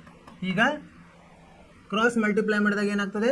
ಎಕ್ಸ್ ಸ್ಕ್ವೇರ್ ಸಂಕಲನ 7x ಪ್ಲಸ್ 10 2 ಗುಂಡ್ಲೆ ಸಮ ಇದು 2x ಸಂಕಲನ 7 ಇದು ಎಕ್ಸ್ ಸಂಕಲನ 3 ಗುಣಲಬ್ಧ. ಇದು ಮಾಡಿದಾಗ 2x ಸ್ಕ್ವೇರ್ ಸಂಕಲನ 7x ಅಂದರೆ 14x ಸಂಕಲನ 14x ಸಂಕಲನ 20 ಸಮ 2x ಗುಂಡ್ಲೆ 2x 2x ಸ್ಕ್ವೇರ್ ಸಂಕಲನ 6x ಸಂಕಲನ 7x ಸಂಕಲನ 21 2x ಸ್ಕ್ವೇರ್ ಸಂಕಲನ 13x ಸಂಕಲನ 21. ಇಲ್ಲಿ 2x ಸ್ಕ್ವೇರ್ ಹೋಗ್ಬಿಡ್ತದೆ. ಇಲ್ಲಿ ಉಳಿದೇನು? 14x ಸಂಕಲನ 20. ಈಗ 13x ಆ ಕಡೆ ಹೋದ್ರೆ x ಉಳಿತು. 14x ಅಲ್ಲಿ 1x ಹೋದ್ರೆ 13x 1x ಉಳಿತದೆ. ಆಮೇಲೆ 20 ಈ ಕಡೆ ಬಂದರೆ 21 ಋಣ 21 x ಬೆಲೆ 1 ಆಗ್ತದೆ. ಮೂರನೇ ಉತ್ತರ. ಈ ಥರ ನಾವು ಕ್ವಿಜ್ ಇದೆ. ಇದನ್ನೇ ನಾವು ಆಡ್ತಾ ಹೋದಂಗೆ ನಮಗೆ ತುಂಬ ತಿಳಿತಾ ಹೋಗ್ತದೆ. ಅಂದರೆ ಬೇಗ ಮಾಡೋದು. ಬೇಗ ಮಾಡೋದ್ರಿಂದ ನಮಗೆ ಅದರದ ರೂಢಿ ಆಗ್ತದೆ. ಅರ್ಥವಾಯಿತು ವಿದ್ಯಾರ್ಥಿಗಳೇ? ಏನೇನು ಮಾಡಿದ್ವಿ ನಾವು ಇಲ್ಲಿವರೆಗೆ? ಒಂದು 5 ಕ್ವಿಜ್ ಆಟವನ್ನು ಆಡಿದ್ವಿ. 5 ಅದು ಬೇಗ ಬಿಡಿಸೋದು. ಮತ್ತು ಐಚ್ಛಿಕ ವಿಷಯ ಒಂದು ಅಭ್ಯಾಸ ಇತ್ತು, ಅದನ್ನು ಸಹ ಬಿಡಿಸಿದ್ವಿ. ಅದೇನಂದ್ರೆ ಸ್ವಲ್ಪ ಕ್ಲಿಷ್ಟಕರ ಪ್ರಶ್ನೆ ಇತ್ತು, ಆದರೂ ಅದನ್ನು ನಾವು ಬಿಡಿಸಿದ್ವಿ. ಅದನ್ನು ನೀವೇನು ಮಾಡಬೇಕು? ಮನೆಯಲ್ಲಿ ಅದರ ಪುನರಾವರ್ತನೆ ಮಾಡಬೇಕು. ಅಂದರೆ ನಿಮಗೆ ನಿಮ್ಮ ಆತ್ಮವಿಶ್ವಾಸ ಜಾಸ್ತಿ ಆಗ್ತದೆ. ಅದನ್ನು ಬಿಡಿಸ್ತಾ ನಾಳೆ ಏನು ಮಾಡೋಣ ಅಂತ ನಾವು ಹಿಂದಿನ ವರ್ಷದ ಕೆಲವೊಂದು ಪ್ರಶ್ನೆಗಳನ್ನು ಬಿಡಿಸೋಣ. ಅಂದರೆ ನಮಗೇನಾಗ್ತದೆ? ಇನ್ನು ನಮಗೆ ನಮ್ಮ ಆತ್ಮವಿಶ್ವಾಸ ಜಾಸ್ತಿ ಆಗ್ತಾ ಹೋಗ್ತದೆ. ಪರೀಕ್ಷೆಯಲ್ಲಿ ತೊಂದರೆ ಆಗೋದಿಲ್ಲ. ಯಾವ ಥರ ಪ್ರಶ್ನೆಗಳು ಬರ್ತವೆ? ಒಂದು 10-15 ಪ್ರಶ್ನೆಗಳನ್ನು ಬಿಡಿಸೋಣ. ಅಲ್ಲಿವರೆಗೆ ನೀವೇನು ಮಾಡಬೇಕು? ಅಭ್ಯಾಸ ಮಾಡಬೇಕು, ಪಠ್ಯೇತರ ಚಟುವಟಿಕೆಗಳಿಗೆ ಭಾಗವಹಿಸಬೇಕು, ನಿಮ್ಮ ಆರೋಗ್ಯದ ಬಗ್ಗೆ ಕಾಳಜಿ ಇರಬೇಕು. ಅಷ್ಟು ಹೇಳ್ತಾ ನಾಳೆ ಭೇಟಿ ಆಗೋಣಂತೆ. ಒಳ್ಳೆಯದಾಗಲಿ, ಶುಭವಾಗಲಿ. ನಮಸ್ಕಾರ.